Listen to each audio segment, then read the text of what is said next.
ರೈತ ಮಿತ್ರರೇ, ಕೃಷಿ ಖುಷಿ ಕಾರ್ಯಕ್ರಮಕ್ಕೆ ಸ್ವಾಗತ. ನಾವಿವತ್ತು ಗಮನಿಸಲಿಕ್ಕಿರುವಂಥದ್ದು ಬಹಳ ಅಚ್ಚರಿಯಾಗಿರುವಂಥದ್ದು, ಅದ್ಭುತವಾಗಿರುವಂಥದ್ದು, ಪ್ರತಿಯೊಬ್ಬ ವ್ಯಕ್ತಿಯೂ ಕೂಡ ಕಣ್ಮನ ಸೆಳೆಯುವಂಥ ಅದ್ಭುತವಾಗಿರುವಂತಹ ಒಂದು ದೃಶ್ಯ ಯಾವುದು ಅಂತ ಹೇಳಿದರೆ ಅದು ಮಲ್ಲಿಗೆ ಅಂತ ಹೇಳುವಂಥದ್ದು. ಪ್ರತಿಯೊಂದು ಮಲ್ಲಿಗೆಯಲ್ಲಿಯೂ ಕೂಡ ಒಂದೊಂದು ರೀತಿಯಾಗಿರೋದು ವಿಶೇಷತೆಗಳನ್ನು ಗಮನಿಸ್ತಾ ಹೋಗ್ತೇವೆ. ನಾವಿವತ್ತು ಗಮನಿಸಲಿಕ್ಕಿರುವಂಥದ್ದು ಬಹಳ ಫೇಮಸ್ ಆಗಿರುವಂಥದ್ದು, ಬ್ರ್ಯಾಂಡ್ ಆಗಿ ನಿರ್ಮಾಣ ಆಗಿರುವಂತಹ ಶಂಕರಪುರ ಮಲ್ಲಿಗೆ.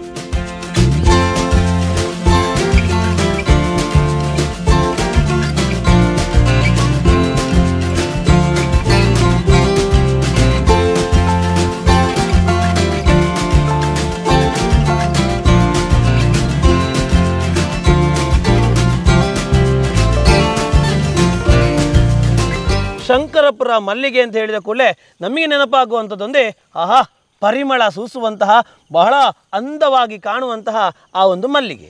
ಆ ಮಲ್ಲಿಗೆಯನ್ನು ಕಟಾವು ಮಾಡುವಂತಹ ಆ ಬೆಳಗಿನ ದೃಶ್ಯವನ್ನು ನಾವು ಗಮನಿಸ್ತಾ ಇದ್ದೇವೆ. ಭಾಳ ಹೆಮ್ಮೆ ಆಗುವಂಥದ್ದು ಏನು ಅಂತ ಹೇಳಿದರೆ, ಈ ಎಲ್ಲ ರೀತಿಯಾಗಿರುವಂಥ ಗಿಡಗಳನ್ನು ಮಾಡಿದ ನಂತರ, ಗಿಡಗಳನ್ನು ನಟ್ಟ ನಂತರ ಪ್ರತಿದಿನ ಕಟಾವು ಮಾಡಲಿಕ್ಕೆ ಸಿಗ್ತಾ ಹೋಗ್ತದೆ. ಆ ಕಟಾವು ಮಾಡುವಂತಹ ಕೆಲಸವನ್ನು ನಮ್ಮೊಟ್ಟಿಗೆ ಈಗ ಪ್ರಥಮ್ ಶೆಟ್ಟಿಯವರು ನಮ್ಮೊಂದಿಗಿದ್ದಾರೆ, ಶಂಕರಪುರದವರು. ಭಾಳ ಸಂತೋಷ ಆಗುವಂಥದ್ದು. ಸರ್ ನಮಸ್ತೆ. ಭಾಳ ಖುಷಿ ಆಗುವಂಥದ್ದು, ಇಂತಹ ಒಂದು ಅದ್ಭುತವಾದಂಥ ಪ್ರದೇಶದಲ್ಲಿ ಮಲ್ಲಿಗೆಯನ್ನು ಬೆಳೆದಿದ್ದೀರಿ. ಬೆಳಗಿನ ಆ ಒಂದು ಕಾರ್ಯ, ಯಾಕಂದರೆ ಕಟಾವು ಮಾಡಬೇಕು, ಅದನ್ನು ಮಾರುಕಟ್ಟೆ ಮಾಡಬೇಕಾಗ್ತದೆ. ಹೇಗಿರ್ತದೆ ಬೆಳಗಿನ ಒಂದು ಕೆಲಸ? ತೊಂದರೆ ಇಲ್ಲ, ಒಳ್ಳೇದಿರ್ತದೆ. ಏನೆಲ್ಲ ಮಾಡಲಿಕ್ಕೆ ಇರ್ತದೆ? ಅದು ಹೂವು ಕೊಯ್ಬೇಕು, ಕಟ್ಟಬೇಕು. ಈಗ ಪ್ರತಿಯೊಂದರಲ್ಲಿ ನಾವು ಹಲವಾರು ರೀತಿಯ ಮುಗ್ಗುಗಳನ್ನು ಗಮನಿಸ್ತಾ ಹೋಗ್ತೇವೆ. ಆ ಮುಗ್ಗುಗಳಲ್ಲಿ ಇವತ್ತು ಅರಳುವ ಮುಗ್ಗು ಅಂತ ಹೇಳಿ ಬೆಂಬೆಳಗ್ಗೆ ಯಾಕೆ ನಾವು ಕೊಯ್ಯುವಂಥ ಸಿಸ್ಟಮು, ಅದು ಹೇಗೆ ಗೊತ್ತಾಗ್ತದೆ ನಿಮಗೆ? ಅದು ನಮ್ಗೆ ದೊಡ್ಡದಿರುವುದು ಇವತ್ತಿನದ್ದು. ಓಕೆ. ಒಂದು ವೇಳೆ ಕರಿ ಮುಗ್ಗು ಕೊಯ್ದ್ರಿ ಅಂತ ಆಯ್ತು, ಅದು ಚಿಕ್ಕ ಮುಗ್ಗು ಕೊಯ್ದು ಅಂತ ಆದರೆ ಕಟ್ಟಲಿಕ್ಕೆ ಯೋಗ್ಯ ಆಗ್ತದ, ಹೇಗೆ ಉಪಯೋಗ ಆಗ್ತದ? ಸಣ್ಣ ಮುಗ್ಗೆ ತಗೊಂಡ್ರೆ ಒಳ್ಳೇದಾಗೋದಿಲ್ಲ, ಕೊಟ್ಲಿಕ್ಕೆ ಒಳ್ಳೇದಾಗುದಿಲ್ಲ ಅಂತ ಹೇಳಿ, ಒಳ್ಳೇದು ಕಾಣುವುದಿಲ್ಲ. ಎಸ್, ಈ ಒಂದು ಮಲ್ಲಿಗೆಯನ್ನು ಗಮನಿಸ್ತಾ ಇದ್ದ ಹಾಗೆ ಹಲವಾರು ರೀತಿಯಾಗಿ ನಾವು ಗಮನಿಸುವಂಥದ್ದು ಬಹಳ ಫೇಮಸ್ ಆಗಿರುವಂಥದ್ದು ಶಂಕರಪುರ ಮಲ್ಲಿಗೆ. ಇಲ್ಲಿ ಶಂಕರಪುರ ಮಲ್ಲಿಗೆ, ಮಂಗಳೂರು ಮಲ್ಲಿಗೆ, ಬಡ್ಕಳ ಮಲ್ಲಿಗೆ ಎಂದು ಮೂರು ರೀತಿಯ ಗಮನಿಸ್ತಾ ಹೋಗ್ತೇವೆ. ಏನು ವ್ಯತ್ಯಾಸ? ಇದು ಶಂಕರಪುರ ಮಲ್ಲಿಗೆ ಅಂದರೆ ಬಹಳ ಉತ್ತಮ ಅಂತ ಹೇಳ್ತಾರೆ. ಓಕೆ. ಮಂಗಳೂರು ಮಲ್ಲಿಗೆ, ಶಂಕರಪುರ ಮಲ್ಲಿಗೆ ಒಂದೇ? ಅದು ಕಟ್ಟುವಂತರಲ್ಲಿ ಬೇರೆ ಬೇರೆ ಇರ್ತದೆ. ಕಟ್ಟುವಂಥದ್ದು ಬೇರೆ. ಈಗ ಬಡ್ಕಳ ಮಲ್ಲಿಗೆ ನೂಲಿನಲ್ಲಿ ಕಟ್ತಾ. ಓಕೆ. ಅದ್ರ ಮಲ್ಲಿಗೆ ಅದೇ? ಮಲ್ಲಿಗೆ ಅದೇ ಅಂತ. ಓಕೆ. ಎಸ್, ಅದೇ ರೀತಿಯಾಗಿ ಗಿಡ ಮಾಡುವಂತಹ ಸಿಸ್ಟಮ್, ಯಾಕಂದರೆ ಇಷ್ಟು ಚೆನ್ನಾಗಿ ಬರಬೇಕಾಗ್ತದೆ, ಈ ಒಂದು ಒಳ್ಳೆ ರೀತಿಯಾಗಿ ಹೂಗಳು ಬರಬೇಕಾಗ್ತದೆ. ಗಿಡ ಮಾಡುವಂತಹ ಸಿಸ್ಟಮ್ ಅಂದರೆ ಪ್ರಾರಂಭದಲ್ಲಿ ಗಿಡವನ್ನು ಯಾವ ರೀತಿಯಾಗಿ ನಡಬೇಕಾಗ್ತದೆ, ಹೇಗೆ ವ್ಯವಸ್ಥೆ? ನಾವು ಶುರುವಿಗೆ ಹೊಂಡ ತೆಗೆಯಬೇಕು, ಆಮೇಲೆ ಅದಕ್ಕೆ ಹೊಯ್ಗೆ ಹಾಕಬೇಕು. ಹೊಯ್ಗೆ ಹಾಕಿದ್ಮೇಲೆ ಇದನ್ನು ನೆಡಬೇಕು. ಸ್ವಲ್ಪ ದಿವಸ ಬಿಟ್ಟು ಮತ್ತೆ ಗೊಬ್ಬರ ಹಾಕ್ಬೇಕು, ಮತ್ತೆ ಮದ್ದೆಲ್ಲ ಹಾಕಿದ್ಮೇಲೆ ಒಳ್ಳೇದಾಗ್ತದೆ ಗಿಡ ಎಲ್ಲ. ಈಗ ನೀವು ಹೇಳ್ತೋದ್ರಿ ಪ್ರಾರಂಭದಲ್ಲಿ ಬುಡವನ್ನು, ಭೂಮಿಯನ್ನು ಸೆಟ್ ಮಾಡಬೇಕಾಗ್ತದೆ ಅಂತ. ಆ ಭೂಮಿಯನ್ನು ಸೆಟ್ ಮಾಡುವಂತಹ ಸಮಯದಲ್ಲಿ ಎಷ್ಟು ದಿವಸಗಳ ನಂತರ ಗಿಡ ನೆಡಬೇಕಾಗ್ತದೆ? ಅಲ್ಲ, ಆವಾಗಲೇ ನಾವು ಈಗಲ್ಲ ಶ್ರಾವಣ ತಿಂಗಳಿಗೆ ಇದನ್ನು ನೆಡುವುದು. ಶುರುವಿಗೆ ಸ್ವಲ್ಪ ಅಗೆಯಬೇಕು. ಅಗೆದ್ಮೇಲೆ ಮಣ್ಣೆಲ್ಲ ಮೇಲೆ ಹಾಕಿ ಆಮೇಲೆ ಗಿಡವನ್ನು ಹೊಯ್ಗೆ ಸ್ವಲ್ಪ ಹಾಕಿ ಗಿಡವನ್ನು ಇಡಬೇಕು. ಓಕೆ. ಈಗ ಇಷ್ಟು ಚೆನ್ನಾಗಿ ಬಂದಿದೆ. ಈಗ ಸೋಣದಲ್ಲಿ ಇದೊಂದು ತೆಗಿಲಿಕ್ಕಿದೆ ಅಲ್ಲ? ಇಲ್ಲ, ನಮ್ಗೆ ಇದನ್ನು ತೆಗಿಲಿಕ್ಕೆ ನೆಡುವಾಗ ಹೊಸತಾಗಿ ಮಾಡುವವರಿಗೆ ಮಾಡುವಾಗ ಹಾಗೆ ಮಾಡಬೇಕು. ಇನ್ನು ತೆಗಿಲಿಕ್ಕಿಲ್ಲ ಅಂತ ಹೇಳಿ. ಒಮ್ಮೆ ನಟ್ಟ ನಂತರ ಎಷ್ಟು ದಿವಸಗಳ ಒಳಗೆ ಫಲ ಕೊಡ್ಲಿಕ್ಕೆ, ಹೂ ಕೊಡ್ಲಿಕ್ಕೆ ಸ್ಟಾರ್ಟ್ ಆಗ್ತದೆ? 2-3 ವರ್ಷ ಆಗ್ತದೆ. 2-3 ವರ್ಷದಲ್ಲಿ ಪ್ರಾರಂಭ ಸ್ವಲ್ಪ ಆಗ್ತಾ ಇರ್ತದೆ ಅಂತ ಹೇಳಿ. ಎಸ್, ಇದೆಲ್ಲ ಗಮನಿಸ್ತಾ ಇದ್ದ ಹಾಗೆ ಬಹಳ ಚಂದವಾಗಿ ನೀಟಾಗಿ, ಯಾಕಂದ್ರೆ ಎಲ್ಲಿಯೂ ಕೂಡ ಅದರ ಎಕ್ಸ್ಟ್ರಾವಾಗಿ ಬೀಳಬಾರದ ರೀತಿಯಲ್ಲಿ ವ್ಯವಸ್ಥೆ ಮಾಡಿದ್ದೀರಿ. ವರ್ಷ ಏನು ಕೆಲಸ ಇರ್ತದೆ ಇದರಲ್ಲಿ? ಅದರಲ್ಲಿ ಮತ್ತೆ ಗೊಬ್ಬರ ಇಡ್ಲಿಕ್ಕೆ, ಮತ್ತೆ ಇದನ್ನು ಎಲ್ಲ ಕೆತ್ತಬೇಕು, ಮತ್ತೆ ಇದಕ್ಕೆಲ್ಲ ಹೀಗೆ ಕೆಳಗೆ ಬಿದ್ದರೆ ಹೀಗೆ ಎಲ್ಲ ಕೋಲೆ ಓಕೆ ಅದೆಲ್ಲ ಇಡ್ಬೇಕು.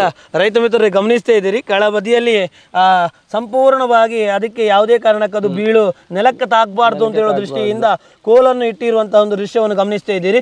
ಅದರೊಟ್ಟಿಗೆ ಆ ಬುಡವನ್ನು ಕೂಡ ಒಳಗೆ ನೀರು ತುಂಬಬೇಕಾ, ಯಾವ ರೀತಿಯಾಗಿ, ಅದು ಯಾಕೆ ಆ ರೀತಿಯಾಗಿ ಒಂದು ಮಣ್ಣು, ಕೆಂಪು ಮಣ್ಣನ್ನು ಸುತ್ತಕ್ಕೆ ಹಾಕಿದ್ದೀರಿ? ಅದು ನಾವು ಬೇಸಿಗೆಗಾಲಕ್ಕೆ ನೀರೆಲ್ಲ ಬಿಡ್ತೇವೆ, ಮತ್ತೆಲ್ಲ ಹಾಕ್ತೇವೆ, ಅದೆಲ್ಲ ಹೊರಗೆ ಬರಬಾರ್ದಂತ ಕೆಂಪು ಮಣ್ಣು ಸುತ್ತ, ಮತ್ತೆ ಗಿಡ ಸಹ ಒಳ್ಳೇದಾಗ್ತದೆ. ವರ್ಣದೇವರು ಧರೆಗೆ ಎಳಿತಾ ಇದ್ದಾನೆ. ಖಂಡಿತವಾಗಿಯೂ ಈ ಒಂದು ಮಳೆಗಾಲದ ಸಮಯದಲ್ಲಿಯೂ ಬೇಸಿಗೆಗಾಲದ ಸಮಯದಲ್ಲಿ ಇರುವಂಥ ವ್ಯತ್ಯಾಸಗಳೇನು? ಮಳೆಗಾಲದಲ್ಲಿ ಇಳುವರಿ ಇಲ್ಲ, ನಮ್ಗೆ ಸಿಗುದಿಲ್ಲ. ಬೇಸಿಗೆಗಾಲದಲ್ಲಿ ಮಾತ್ರ ಸಿಗುವುದು. ಬೇಸಿಗೆಗಾಲದಲ್ಲಿ ಮಳೆಗಾಲ ಸಿಕ್ಕಿದ್ರೆ ಸ್ವಲ್ಪ ಮಾತ್ರ ಸಿಗುವುದು, ಸ್ವಲ್ಪ ಮಾತ್ರ ಅಂತ. ಎಸ್, ಮಳೆ ಬರ್ತಾ ಇದೆ. ಖಂಡಿತವಾಗಿಯೂ ಆ ಮಳೆಯನ್ನು ಆನಂದಿಸ್ತಾ ಹೋಗೋ ಒಂದು ಸಣ್ಣ ಮಳೆಯ ಬಳಿಕವಾಗಿ ಮತ್ತಷ್ಟು ಮಾತಾಡುವ ಬನ್ನಿ. ಶಂಕರಪುರ ಮಲ್ಲಿಗೆಯನ್ನು ಕೊಯ್ಲು ಮಾಡುವಂತಹ ದೃಶ್ಯ ಬಹಳ ಅದ್ಭುತವಾಗಿರುವಂಥದ್ದು. ಆ ಒಂದು ಸುಂದರ ಕ್ಷಣಕ್ಕೋಸ್ಕರವಾಗಿ ನಾವು ಕಾಯ್ತಾ ಇದ್ದೆವು. ಹಲವಾರು ರೀತಿಯಾಗಿರುವಂಥ ವ್ಯಕ್ತಿಗಳು ಈ ಒಂದು ಮಲ್ಲಿಗೆಯನ್ನು ಕೊಯ್ಲು ಮಾಡ್ತಾ ಇದ್ದಾರೆ. ಆ ಕೊಯ್ಲು ಮಾಡುವಂತಹ ದೃಶ್ಯದೊಟ್ಟಿಗೆ ಸಂಪೂರ್ಣವಾಗಿರುವಂತಹ ಆ ಒಂದು ಕೊಯ್ಲು ಮಾಡುವಂಥ ಪ್ರತಿಯೊಂದು ಕ್ಷಣದಲ್ಲಿಯೂ ಕೂಡ ನಾಜೂಕುಗಳು, ಅದರಲ್ಲಿರುವಂಥ ಸೂಕ್ಷ್ಮತೆಗಳ ಬಗ್ಗೆ ನಾವು ಗಮನಿಸ್ತಾ ಹೋಗುವ. ಆಗಲೇ ನಾವು ಇವತ್ತು ಮಾತಾಡ್ತಾ ಹೋದೆವು ಯಾವೆಲ್ಲ ರೀತಿಯಾಗಿ ಗಿಡಗಳನ್ನು ನೆಡಬೇಕು ಅಂತ ಹೇಳುವಂಥದ್ದು. ಮಳೆ ಬಂತು, ಮಳೆಯ ನಂತರವಾಗಿ ಈಗ ಮತ್ತೆ ನಾವು ಕಂಟಿನ್ಯೂ ಮಾಡ್ತಾ ಇದ್ದೇವೆ. ಈ ಒಂದು ಮಲ್ಲಿಗೆಯನ್ನು ಕೊಯ್ಲು ಮಾಡಬೇಕು ಅಂತ ಹೇಳಿದ್ರೆ ಪ್ರತಿಯೊಂದು ಮಲ್ಲಿಗೆಗಳು ಕೂಡ ನಿನ್ನೆದು ನಾಳೆದು ಒಂದೆರಡು ದಿವಸ ನಂತರದ್ದು ಇರ್ತಾ ಹೋಗುವಂಥದ್ದು. ಇವತ್ತು ಕೊಯ್ದಾಗ ಎಷ್ಟು ದಿವಸಗಳವರೆಗೆ ಬಾಳೆತನ ಬರ್ತಾ ಹೋಗ್ತದೆ? ಇವತ್ತು ದೊಡ್ಡ ದೊಡ್ಡ ಮುಖ್ಯ ನೋಡಿ ಕೊಯ್ಬೇಕು ನಾವು. ಸಣ್ಣದಾದ್ರೆ ಅದು ಒಳ್ಳೇದು ಕಾಣೋದಿಲ್ಲ ಕಟ್ಟುವಾಗ. ಓಕೆ, ಇಲ್ಲಿ ಗಮನಿಸಬಹುದು, ಈ ಒಂದು ಬೌಲನ್ನು ಹಿಡಿದಿದ್ದಾರೆ. ಈ ಬೌಲ್ನಲ್ಲಿ ಸಂಪೂರ್ಣವಾಗಿ ಫುಲ್ ಮಾಡುವಂಥದ್ದು. ಆ ಫುಲ್ ಮಾಡಿದಂತ ಮಾರಾಟ ಇದು ಕಟ್ಟಲಿಕ್ಕೋಸ್ಕರವಾಗಿ ಕೊಂಡೋಗ್ತಾ ಹೋಗ್ತಾರೆ. ಈ ಒಂದು ವರ್ಷ ಇದರಲ್ಲಿ ಮಾಡುವಂಥ, ಯಾಕಂದರೆ ಬಂಬಲವಾಗಿ ಬೆಳೀತಾ ಹೋಗುವಂಥದ್ದು. ಆ ಬೆಳೆಯುವಂಥ ಸಂದರ್ಭದಲ್ಲಿ ಅದಕ್ಕಿರುವಂಥ ವ್ಯವಸ್ಥೆಗಳು ಅಥವಾ ಕಟಾವು ಮಾಡುವಂಥದ್ದು, ಟ್ರಿಮ್ ಮಾಡುವಂಥ ಏನು ಮಾಡಬೇಕಾಗ್ತದೆ? ಹೌದು, ಇದು ದೊಡ್ಡದಾಗಬೇಕಾದ್ರೆ ಗೊಬ್ಬರ ಎಲ್ಲ ಇಡಬೇಕು. ಓಕೆ, ಮತ್ತೆ ಮದ್ದು ಹಾಕಬೇಕು. ಯಾವ ರೀತಿಯಾದಂಥ ಗೊಬ್ಬರಗಳನ್ನು ಹಾಕ್ತೀರಿ ನೀವು? ಅದರ ಅಡಿಯಲ್ಲಿ. ಹೌದು, ಅಂದ್ರೆ ಯಾವ ಗೊಬ್ಬರಗಳು? ಅಂದ್ರೆ ಹಟ್ಟಿ ಗೊಬ್ಬರ, ಸಾವಯವ ಗೊಬ್ಬರಗಳನ್ನೇ ಹಾಕ್ತೀರಿ. ನೀರು ಅಂತ ಹೇಳುವಂಥದ್ದು ಬೇಸಿಗೆಗಾಲದಲ್ಲಿ ಹೇಗೆ ನೀಡಬೇಕಾಗ್ತದೆ? ಮೇಲೆ ನಾವು ಕೊಡಪಂದಲ್ಲಿ ಸಾಕ್ಬಹುದು. ಅಂದ್ರೆ ಎಷ್ಟು ಪ್ರಮಾಣದಲ್ಲಿ? ಒಂದು ದಿವಸಕ್ಕೆ 1 ಕೊಡಪನ 2 ಕೊಡಪನ, ಬೇಸಿಗೆಗಾಲಕ್ಕೆ ಒಂದು 2 ಕೊಡಪನದಾಗಿ ಅಷ್ಟು ಆಗ್ತದೆ. ಮಳೆಗಾಲಕ್ಕೆ ಅಗತ್ಯವಿಲ್ಲ. ಮಳೆಗಾಲಕ್ಕೆ ಅಗತ್ಯ ಇಲ್ಲ. ಈಗ ಮಳೆಗಾಲ ಅಂತ ಹೇಳಿದಾಗ ಒಳ್ಳೆ ಗಿಡಕ್ಕೆ ಸಮಸ್ಯೆ, ಹೂವಲ್ಲಿ ಕೊಳೆತು ಹೋಗ್ತದೆ, ಹಾಳಾಗ್ಬೋದು. ಗಿಡಕ್ಕೆ ಸಮಸ್ಯೆ, ಮಳೆ ಜಾಸ್ತಿ ಬಂದ್ರೆ ಗಿಡ ಸಾಳಾಗ್ತದೆ. ಇಲ್ಲಿ ಗಮನಿಸಬಹುದು, ಸಂಪೂರ್ಣವಾಗಿರುವಂತಹ ಚೆನ್ನಾಗಿ ಬಂದಿರುವಂತಹ ಮಲ್ಲಿಗೆಯನ್ನು ಗಮನಿಸಬಹುದು. ಹಲವಾರು ರೀತಿಯಾಗಿರುವಂತಹ ಮುಗ್ಗುಗಳು ಗಮನಿಸ್ತಾ ಹೋಗ್ತವೆ. ಈ ಸಮಯದಲ್ಲಿ ಇಳುವರಿ ಅಂತ ಹೇಳುವಂಥದ್ದು ಯಾವ ರೀತಿಯಾಗಿರುವಂಥದ್ದು? ಅಂದರೆ ತುಂಬ ಅದ್ಭುತವಾಗಿರುವಂಥದ್ದು ಅಥವಾ ಮೀಡಿಯಮಲ್ಲಿ ಇರ್ತದೆ? ಈಗ ಬೇಸಿಗೆಗಾಲದಲ್ಲಿ ಅದ್ಭುತವಾಗಿ ಒಳ್ಳೆದಿರ್ತದೆ. ಮಳೆಗಾಲದಲ್ಲಿ ಏನು ಇದು ಇಲ್ಲ, ಕುಸಿತ ಆಗುವಂಥದ್ದು ಅಂತ ಹೇಳಿ ಗಮನಿಸ್ಬೋದು. ಇದು ಏನು ಎಲೆಗಳಲ್ಲಿ ಬಹಳ ಚೆನ್ನಾಗಿರುವಂಥ ನೀಟಾಗಿ ಯಾವುದೇ ಕಾರಣಕ್ಕೂ ಹಾಳುಗಳಾಗದೆ ಒಂದು ಒಳ್ಳೆ ರೀತಿಯಾಗಿ ಎಲೆಗಳು ಇರ್ತಾ ಹೋಗ್ತದೆ. ಈ ಬೇಸಿಗೆಗಾಲದಲ್ಲಿ ಮಾತ್ರವಾ ಅಥವಾ ಮಳೆಗಾಲದಲ್ಲಿ ಹೀಗೆ? ಮಳೆಗಾಲದಲ್ಲಿ ಈಗೆಲ್ಲ ಇರುವುದಿಲ್ಲ, ಎಲ್ಲ ಇದೆಲ್ಲ ಸೊಪ್ಪೆಲ್ಲ ಕೆಳಗೆ ಬೀಳ್ತದೆ, ಒಂದು ಗಿಡ ಎಲ್ಲ ಹಾಳಾಗ್ತದೆ ಅಂತೇಳಿ. ರೋಗ ಬಾಧೆಗಳು ಅಂತ ಹೇಳಿದ್ರೆ ಏನೆಲ್ಲ ಇದೆ ಇದಕ್ಕೆ? ಕೆಲವು ರೋಗ ಬರ್ತದೆ, ಮತ್ತೆ ಹೂವು ಹಾಕ್ಲಿಕ್ಕೆ ಮದ್ದೆಲ್ಲ ಹಾಕ್ಬೇಕು, ಮತ್ತೆ ರೋಗಕ್ಕೆ ಸಹ ಮದ್ದು ಹಾಕ್ಬೇಕಾಗ್ತದೆ. ರೋಗಗಳು ಅಂತ ಹೇಳಿದ್ರೆ ಯಾವ್ದಕ್ಕೆಲ್ಲ ಬರ್ತದೆ? ಅಂದ್ರೆ ಕಾಂಡಗಳಿಗ, ಎಲೆಗಳಿಗ, ಹೂಗಳಿಗ? ಕಾಂಡಕ್ಕೆ ಸಹ ಬರ್ತದೆ, ಎಲೆಗೆ ಸಹ ಬರ್ತದೆ, ಎಲ್ಲದಕ್ಕೆ ಸಹ ರೋಗ ಬರ್ತದೆ. ಅದಕ್ಕೆ ಬೇಕಾಗುವಂತ ಮದ್ದು ಹಾಕ್ಬೇಕು. ಹಾಗಾದ್ರೆ ನೇರವಾಗಿ ಕೇಳುವಂಥದ್ದು, ಒಬ್ಬ ಮಲ್ಲಿಗೆ ಮಾಡುವಂತಹ ರೈತ ಏನೆಲ್ಲ ಸಮಸ್ಯೆಗಳನ್ನು ಎದುರಿಸ್ತಾ ಹೋಗ್ತಾನೆ? ರೈತ ಮಿತ್ರರೇ, ರೋಗ ಬಾಧೆಗಳು ಅಂತ ಹೇಳಿದ ಕೂಡಲೇ ಪ್ರತಿಯೊಂದು ಕೃಷಿಗಳಿಗೂ ಬರುವಂಥದ್ದು ಸರ್ವೇ ಸಾಮಾನ್ಯ. ಹಾಗಾಗಿ ಈ ಶಂಕರಪುರ ಮಲ್ಲಿಗೆಗೆ ಯಾವೆಲ್ಲ ರೋಗ ಬಾಧೆಗಳು ಬರ್ತದೆ ಅಂತ ಹೇಳುವಂಥದ್ದನ್ನು ಪ್ರೀತಿ ಶೆಟ್ಟಿ ಅವರು ನಮಗೆ ತಿಳಿಸಿದ್ದಾರೆ. ಮೇಡಮ್ ನಮಸ್ತೆ. ರೋಗ ಬಾಧೆಗಳು ಅಂತ ಹೇಳುವಂಥ, ಯಾಕಂದರೆ ಪ್ರತಿಯೊಂದರಲ್ಲಿ ಕೂಡ ಒಂದು ಒಳ್ಳೆ ರೀತಿ ಇಳುವರಿ ಬರ್ತದೆ, ಆದರೆ ರೋಗ ಅಂತ ಹೇಳುವಂಥದ್ದು ಅದಕ್ಕೆ ಸರಿಸಮಾನವಾಗಿ ಹೊಡೆತ ಬೀಳ್ತಾ ಹೋಗ್ತದೆ. ಏನೆಲ್ಲ ರೋಗಗಳಿದೆ? ರೋಗ ನುಸಿ ಬಾಧೆ ಇರ್ತದೆ. ಏನು ಸಮಸ್ಯೆ ಕೊಡ್ತದೆ ನುಸಿ ಬಾಧೆ? ಅದು ಗಿಡಗಳೆಲ್ಲ ಕಟ್ಟಿದ ಚಿರುಣ್ತಾ ಹೋಗ್ತದೆ. ಅದರ ಮಲ್ಲಿಗೆ ಸಮಸ್ಯೆ ಆಗ್ತದೆ. ಮಲ್ಲಿಗೆ ಸಮಸ್ಯೆ ಆಗ್ತದೆ. ಅದಕ್ಕೂ ರೋಗ ಬರ್ತದೆ? ಹೌದು, ಅದಕ್ಕೂ ರೋಗ ಬರ್ತದೆ. ಅದು ಚಿಪ್ಪರಳ್ತದೆ, ಅರಳ್ತದೆ. ಹಾಗೆ ಕಟ್ಲಿಕ್ಕೆ ಚಿಕ್ಕದಾಗ್ತದೆ, ಕಟ್ಲಿಕ್ಕೆಲ್ಲ ಇದಾಗ್ತದೆ. ಅದೇ ರೀತಿಯಾಗಿ ಬುಡದ ಅದರಲ್ಲಿ ಬುಡದಲ್ಲಿ ಇದು ಶಂಖಪುರಿ ಅಂತೇಳಿ, ಶಂಖಹುಳು ಹಾಗೆ ಅದಾಗ್ತದೆ. ಅದಾದ್ರೆ ಗಿಡ ಎಲ್ಲ ಹಾಳಾಗ್ತದೆ. ಪಾಮಜಿ ಎಲ್ಲ ಹಿಡಿತದೆ ಗಿಡಗಳಿಗೆ, ಮಳೆ ಅದು ಸಮಸ್ಯೆ ಆಗ್ತದೆ. ಅಂದ್ರೆ ಏನಾಗ್ತದೆ ಈಗ ಪಾಮಾಜಿ ಹಿಡಿಯಿತು ಅಂತ ಹೇಳಿ ಆದಾಗ ಆ ಗಿಡದ ಕೊಳ್ತಾ ಹೋಗ್ತದ? ಸಾಯ್ತದೆ. ಶಂಖಪುರ ಆದ್ರೂ ಗಿಡ ಸಾಯ್ತದೆ. ಅದೇ ರೀತಿಯಾಗಿ ಹುಲ್ಲುಗಳು ಅತಿಯಾಗಿ ಬೆಳೆದ್ರೆ ಅದರ ಬುಡದಲ್ಲಿ ಸಮಸ್ಯೆ, ಅದು ಕೀಟ ಎಲ್ಲ ಬರ್ತದೆ. ಹುಲ್ಲುಗಳಿಗೆ ತೆಗಿತಾ ಇರ್ಬೇಕಾಗ್ತದೆ. ಬಹಳ ಅದ್ಭುತವಾಗಿರುವಂತ ನೋಡಬಹುದು. ಹುಲ್ಲುಗಳು ಹೆಚ್ಚಾಗಿ ಬೆಳಿಬಾರ್ದು ಅಂತ ಹೇಳಿ ಆ ಗೋಣಿ ಚೀಲಗಳನ್ನು ಸುತ್ತಲೂ ಹಾಕಿದ್ದಾರೆ. ಇದು ಅದೇ ಮೆಥಡಿಗ, ಅದೇ ರೀಸನ್ಗೆ ಹಾಕಿರುವಂತದ್ದು. ಎಷ್ಟು ಉಪಯೋಗ ಆಗಿದೆ ಹಾಕಿ? ಉಪಯೋಗ ಆಗ್ತದೆ ನಮ್ಗೆ. ಮಳೆಗಾಲದಲ್ಲಿ ಹುಲ್ಲು ಬರ್ತದಲ್ಲ ತುಂಬಾ, ಅದು ತೆಗಿಬೇಕಾಗ್ತದೆ. ಅದಕ್ಕಾಗಿ ಅದನ್ನ ಹಾಕಿದ್ರೆ, ಗೋಣಿ ಹಾಕಿದ್ರೆ ಸ್ವಲ್ಪ ಕಮ್ಮಿ ಆಗ್ತದೆ, ಬುಡದ್ದು ಸ್ವಲ್ಪ ತೆಗಿಲಿಕ್ಕೆ ಸಿಗ್ತದೆ. ಆಚೆ ಈಚೆದೆಲ್ಲ ಇರುವುದಿಲ್ಲ. ಅಂದ್ರೆ ಬೇರೆ ಯಾವ ರೋಗಗಳು ಕಾಣ್ತಾ ಹೋಗುದು? ಬೇರೆ ನುಸಿ ಇದ್ದು ಮತ್ತೆ ಶಂಖಹುಳು ಮತ್ತೆ ಪಾಮಜಿ ಎಲ್ಲ ಹಿಡಿದ್ರೆ ಅದರದ್ದು ಸ್ವಲ್ಪ ಸಮಸ್ಯೆ ಆಗ್ತದೆ. ಈಗ ಒಟ್ಟಾರೆ ಗಮನಿಸುವಂತಾದ್ರೆ ಒಬ್ಬ ರೈತ ಸೊಳ್ಳೆದ್ದು ಇರ್ತದೆ, ನಾರ್ಮಲ್ ಆಗಿರುವಂತ ಸೊಳ್ಳೆಗಳು, ಅದು ಅಂದ್ರೆ ಚಿಕ್ಕದು, ದೊಡ್ಡದಲ್ಲ ನಮಗೆ, ಚಿಕ್ಕದೊಂದು. ಹೂವಿಗೆ ಸಮಸ್ಯೆ? ಹೂವಿಗೆ ಅದು ಬೀಳ್ತದೆ. ಬಿಡುದಿಲ್ಲ ಅದು. ಓಕೆ ಎಸ್ ನೋಡ್ತಾ ಹೌದು ರೈತ ಮಿತ್ರರದು ಈ ಮಲ್ಲಿಗೆ ಕೃಷಿಯನ್ನು ಮಾಡಬೇಕು ಅಂತೇಳಿ ನಮಗೂ ಅನ್ಬೋದು ಬಹಳ ಚೆನ್ನಾಗಿರುವಂಥದ್ದು. ಆದರೆ ನಡುವನ್ನ ಮಲ್ಲಿಗೆಯಲ್ಲಿ ಅದು ಸ್ವಲ್ಪ ಹಾಳಾಗಿದೆ ಅಂತೇಳಿ ಆ ಹಾಳಾದದ್ದನ್ನು ಬೆಳಿಲಿಕ್ಕೆ ಎಷ್ಟು ಕಷ್ಟ ಇದೆ ಅಂತ ಹೇಳೋದನ್ನು ಗಮನಿಸೋದು ಸುಲಭದಲ್ಲಿ ಅಲ್ಲ. ಇದು ಬಂದ ಕೂಡಲೇ ಎಷ್ಟು ಹೂ ಬರ್ತದೆ ಕಟಾವು ಮಾಡಿ ತೆಗಿಬೋದು ಅಂತೇಳಿ. ಆದರೆ ಆ ರೋಗಗಳನ್ನು ಕೂಡ ಸೇಫಾಗಿ ಬದಲಾಯಿಸಬೇಕಾಗ್ತದೆ. ಅದರೊಟ್ಟಿಗೆ ದರಗಳು ಕೂಡ ಒಂದೇ ರೀತಿಯಾಗಿರುವುದಿಲ್ಲ ಅಂತೇಳಿ. ಹಾಗಾದರೆ ಒಬ್ಬ ರೈತ ಮಲ್ಲಿಗೆ ಮಾಡುವಂಥ ರೈತ ಏನೆಲ್ಲ ಸಮಸ್ಯೆಗಳನ್ನು ಎದುರಿಸ್ತಾನೆ? ಸಮಸ್ಯೆ ಅಂದ್ರೆ ರೋಗ ಬಂದ್ರೆ ಎಲ್ಲ ಇದಾಗ್ತದೆ. ಮತ್ತೆ ದರ ಇಲ್ಲದಿದ್ರೆ ಹೆಚ್ಚು ಹೂವಾಗುವಾಗ ದರ ಕಮ್ಮಿ ಆದ್ರೆ ಅದೂ ಸಮಸ್ಯೆ ಆಗ್ತದೆ. ನಾವು ಅಂದ್ರೆ ಕಟ್ಲಿಕ್ಕೆ ಕೊಡ್ಬೇಕು, ಅವರಿಗೆ ಕೊಯ್ಲಿಕ್ಕೆ ಬಂದ್ರೆ ಕೊಯ್ಲಿಕ್ಕೆ ಬರ್ತಾರೆ, ಅವರಿಗೆ ಕೊಡ್ಬೇಕು. ಈಗ ಕೊಯ್ಲಿಕ್ಕೆ ಬರಬೇಕು ಅಂತ ಹೇಳಿ ಈಗ ನಿಮ್ಮ ಮನೆಯವರೇ ಕೊಯ್ಯುವಂಥದ್ದು ಅಥವಾ ಬೇರೆಯವ್ರನ್ನ ಕರಿಬೇಕಾಗ್ತದೆ? ಇಲ್ಲ, ಬೇರೆಯವರು ಬರ್ಬೇಕಾದ್ರೆ ತುಂಬಾ ಅಂದ್ರೆ ಯಾವ ಸಮಯದಲ್ಲಿ ಬೇರೆಯವ್ರನ್ನ ಕರಿಬೇಕಾಗ್ತದೆ? ಏಪ್ರಿಲ್ ಮೇ ಸಮಯದಲ್ಲಿ. ಆ ಸಮಯದಲ್ಲಿ ಮಾತ್ರ, ಉಳಿದ ಸಮಯದಲ್ಲಿ ಮನೆಯವರೇ ಸ್ವಲ್ಪ ತುಂಬಾ ಆಗುವಂತದ್ದು ಅಂತ ಹೇಳಿ. ಎಸ್ ಗಮನಿಸಿ ಬಾಳೆ ಹಗ್ಗ ನಾವು ಹಗ್ಗ ತರ್ತೇವೆ, ಅದಕ್ಕೂ ರೇಟ್ ಉಂಟು. ತಮ್ಮ ಹತ್ರನೇ ಇಲ್ಲ, ಬೇರೆ ಕಡೆಯಿಂದ ತರಬೇಕಾಗ್ತದೆ. ಅದು ಹೇಗೆ ದರವನ್ನು ನಿಗದಿ ಮಾಡ್ತಾರೆ? 100 ಪಾಲೆ, 100 ಪಾಲೆಗೆ ಓಕೆ ದರಗಳನ್ನು ನಿಗದಿ ಮಾಡ್ತಾರೆ ಅಂತ ಹೇಳಿ. ಗೃಹಿಣಿಯಾಗಿದ್ದೀರಿ, ಒಂದು ಒಳ್ಳೆ ರೀತಿಯಾಗಿರುವಂತ ಮನೆಯಲ್ಲೇ ಕೂತ್ಕೊಂಡು ಒಂದು ಇನ್ಕಮ್ ಮಾಡಬಹುದು, ಎಷ್ಟು ಖುಷಿ ಆಗ್ತದೆ. ತೊಂದ್ರೆ ಇಲ್ಲ, ದರ ಕಮ್ಮಿ ಆದ್ರೆ ನಮ್ಗೆ ಲಾಸ್ ಆಗ್ತದೆ, ಇಲ್ಲದ್ರೆ ತೊಂದ್ರೆ ಇಲ್ಲ ಅಂತ ಹೇಳಿ. ಈಗ ಮನೆಯ ಕೆಲಸಗಳನ್ನು ಮಾಡ್ಬೇಕಾಗ್ತದೆ, ಅದರ ಬೆಂಬೆಳಗ್ಗೆ ಮನೆಯ ಕೆಲಸದೊಟ್ಟಿಗೆ ಇದನ್ನು ಮಾಡ್ಬೇಕು. ಯಾಕಂದ್ರೆ ಎರಡೆರಡು, ಯಾಕಂದ್ರೆ ಬೇರೆ ಎಲ್ಲ ಕೃಷಿಗಳು ಮತ್ತೆ ಹೋಗ್ಬೋದು. ಈಗ ತೆಂಗಿನಕಾಯಿ ಹೆಕ್ಬೇಕಾದ್ರೆ ಮತ್ತೆ ಹೋಗ್ಬೋದು, ಅಡಿಕೆ ಹೆಕ್ಬೇಕಾದ್ರೆ ಮತ್ತೆ ಹೋಗ್ಬೋದು, ಅಥವಾ ಗೇರು ಬೀಜ ಏನ್ ಮಾಡ್ಬೋದು. ಆದ್ರೆ ಇದು ಸಾಧಾರಣ 9 ಗಂಟೆ ಒಳಗೆ ಎಲ್ಲ ಮುಗಿಸ್ಬೇಕು. 6 ಗಂಟೆಗೆ ಎರಡನ್ನು ಫೇಸ್ ಮಾಡ್ತೀರಿ, ಹೇಗೆ ಎರಡನ್ನು ಇದು ಮಾಡ್ತೀರಿ, ಮ್ಯಾನೇಜ್ಮೆಂಟ್ ಮಾಡ್ತೀರಿ? ಬೆಳಿಗ್ಗೆ ಬೇಗ 4 ಗಂಟೆಗೆ ಹೇಳ್ತೇವೆ. 4 ಗಂಟೆಗೆ ಓಕೆ, ಅಡಿಗೆಗಳನ್ನೆಲ್ಲ ತಯಾರು ಮಾಡಿ ಬರ್ತೇವೆ. 6 ಗಂಟೆಗೆ ಬಂದಾಗ್ತದೆ ಅಂತ ಹೇಳಿ. ಎಸ್ ಗಮನಿಸಬಹುದು, ಬೇರೆ ಬೇರೆ ಕಡೆಯಿಂದ ಬರ್ತದೆ, ಬೇರೆ ಕಡೆಯವರು ಇಲ್ಲಿಗೆ ಕಟಾವು ಮಾಡ್ಲಿಕ್ಕೆ ಬರ್ತಾರೆ. ಅದೇ ರೀತಿ ಮಲ್ಲಿಗೆ ಕಟ್ಟಿದವರು ಕೂಡ ಇಲ್ಲಿಗೆ ಬರ್ತಾರ? ಅವಳು ಹುಡುಗಿ ಮಾತಾಡುದು ಕೊಯ್ಲಿಕ್ಕೆ ಬಂದ, ಇಲ್ಲಿ ಕಟ್ಲಿಕ್ಕೆ ಬಂದದ್ದು. ಅವರಿಗೆ ಏನಾದ್ರು ಕೊಡ್ಬೇಕಾಗ್ತದ? ಹೌದು, ಕೊಡ್ಲಿಕ್ಕೆ ಎಷ್ಟು, ಒಂದು ಚೆಂಡಿಗೆ ಎಷ್ಟು ಅಂತ ಹೇಳಿ ಕೊಡ್ಲಿಕ್ಕೆ ಉಂಟು. ಈಗ ಬೇರೆಯವರು ಕಟ್ಟಿರ್ತಾರೆ, ಅದನ್ನು ನೀವು ಒಂದು ಚೆಂಡು ಮಾಡಿಕೊಂಡು ಒಂದು ಅಟ್ಟಿ ಮಾಡಿಕೊಂಡು ನೀವು ಮಾರಾಟ ಮಾಡುವಂತ ಹಾಗೇನೋ ಮಾಡ್ತೀರಾ? ಅಲ್ಲ, ನಾವು ಕಟ್ಲಿಕ್ಕೆ ಅವರಿಗೆ ಕೊಡೋದು, ಅವ್ರು ಕಟ್ಟಿ ಕೊಡ್ತಾರಲ್ಲ, ಯಾರು ಎಷ್ಟು ಕಟ್ಟಿದ್ದಾರೆ ಅಂತ ಹೇಳಿ ಒಂದು 2-3 ಕಡೆ ಕೊಡ್ತೇವೆ ನಾವು. ಎಷ್ಟು ಕಟ್ಟಿದ್ದಾರೆ ಅಂತ ಹೇಳಿ ಅದರ ಮೇಲೆ ಅಂದ್ರೆ ದರ ನಿಮ್ಮಲ್ಲಿಗೆ ಬರ್ತದ ಮಾರಾಟ ಮಾಡ್ಲಿಕ್ಕೆ? ಇಲ್ಲ, ನಮ್ಮ ಮಾರಾಟ ಮಾಡ್ಲಿಕ್ಕೆ ನಮ್ಮಲ್ಲಿಗೆ ಬರುದಿಲ್ಲ, ನಮ್ಮದನ್ನೇ ನಾವು ಬೇರೆಯವರಿಗೆ ಕಟ್ಲಿಕ್ಕೆ ಕೊಡ್ತೇವೆ. ಎಷ್ಟೊಂದು ದರ ನಿಗದಿ ಮಾಡ್ತೀರಿ? ದರ ಅಂದ್ರೆ ನಾವು 7 ರೂಪಾಯಿ, ಅಂದ್ರೆ ಕೆಲವು ಕಡೆ ಒಂದೊಂದು ರೀತಿ ಉಂಟು, ಎಲ್ಲದು ಒಂದೇ ರೀತಿ ಇಲ್ಲ. ಅದು ಸೀಸನ್ ಮೇಲೆ ಡಿಪೆಂಡ್ ಆಗಿರುತ್ತೆ. ಹೌದು, ರೇಟ್ ನ ಮೇಲೆ ಡಿಪೆಂಡ್. ನಾವು ಕಮ್ಮಿ ರೇಟ್ ಇದ್ರೆ 7 ರೂಪಾಯಿ, ಹೆಚ್ಚಿದ್ರೆ ಹೆಚ್ಚು ಕೊಡ್ತೇವೆ. ಕಮ್ಮಿ ರೇಟ್ ಇದ್ರೆ ನಮಗೂ ಆಗ್ಬೇಕಲ್ಲ, ರೇಟ್ ದರ ಕಮ್ಮಿ ಆದ್ರೆ ನಮಗೂ ಇದಾಗುದಿಲ್ಲ, ಪುರಸೋದಿಲ್ಲ. ಟೋಟಲ್ ಆಗಿ ಮಲ್ಲಿಗೆ ಬೆಳೆದಿದ್ದೀರಿ, ಒಂದು ಮನೆಯ ಗೃಹಿಣಿಯಾಗಿ ಮನೆಯನ್ನೆಲ್ಲವನ್ನು ಮ್ಯಾನೇಜ್ಮೆಂಟ್ ಮಾಡುವಂಥದ್ದು. ಸೊ ನಿಮ್ಮ ಹಸ್ಬೆಂಡಿಗೆ ಒಂದು ಖುಷಿ ಅಥವಾ ಒಂದು ಜೀವನ ಅಂತ ಹೇಳಿದ್ರೆ ಮಲ್ಲಿಗೆಯಲ್ಲಿ ಹೇಗೆ ನಡೀತಾ ಇದೆ? ತೊಂದ್ರೆ ಇಲ್ಲ, ಅಲ್ಲಿಂದ ಅಲ್ಲಿಗೆ ಆಗುದು, ಏನು ಜಾಸ್ತಿ ಏನಂತ ಹಾಗೆ ಏನಿದಿಲ್ಲ. ಓಕೆ, ತೊಂದರೆ ಇಲ್ಲ, ಜೀವನ ಮಾಡಬಹುದು, ತೊಂದರೆ ಇಲ್ಲ. ಎಸ್. ಮತ್ತೊಂದು ವಿಶೇಷವಾಗಿ ಏನಂತ ಹೇಳಿದ್ರೆ ಮಲ್ಲಿಗೆ ಅಂತ ಹೇಳಿದ್ರೆ ಅದು ಹೆಂಗಳೆಯರಿಗೆ, ದೇವಿಗೂ ಪ್ರಿಯ, ಅದೇ ರೀತಿಯಾಗಿ ಹೆಣ್ಣು ಮಕ್ಕಳಿಗೂ ಬಹಳ ಪ್ರೀತಿ ಅಂತ ಹೇಳುವಂಥದ್ದು.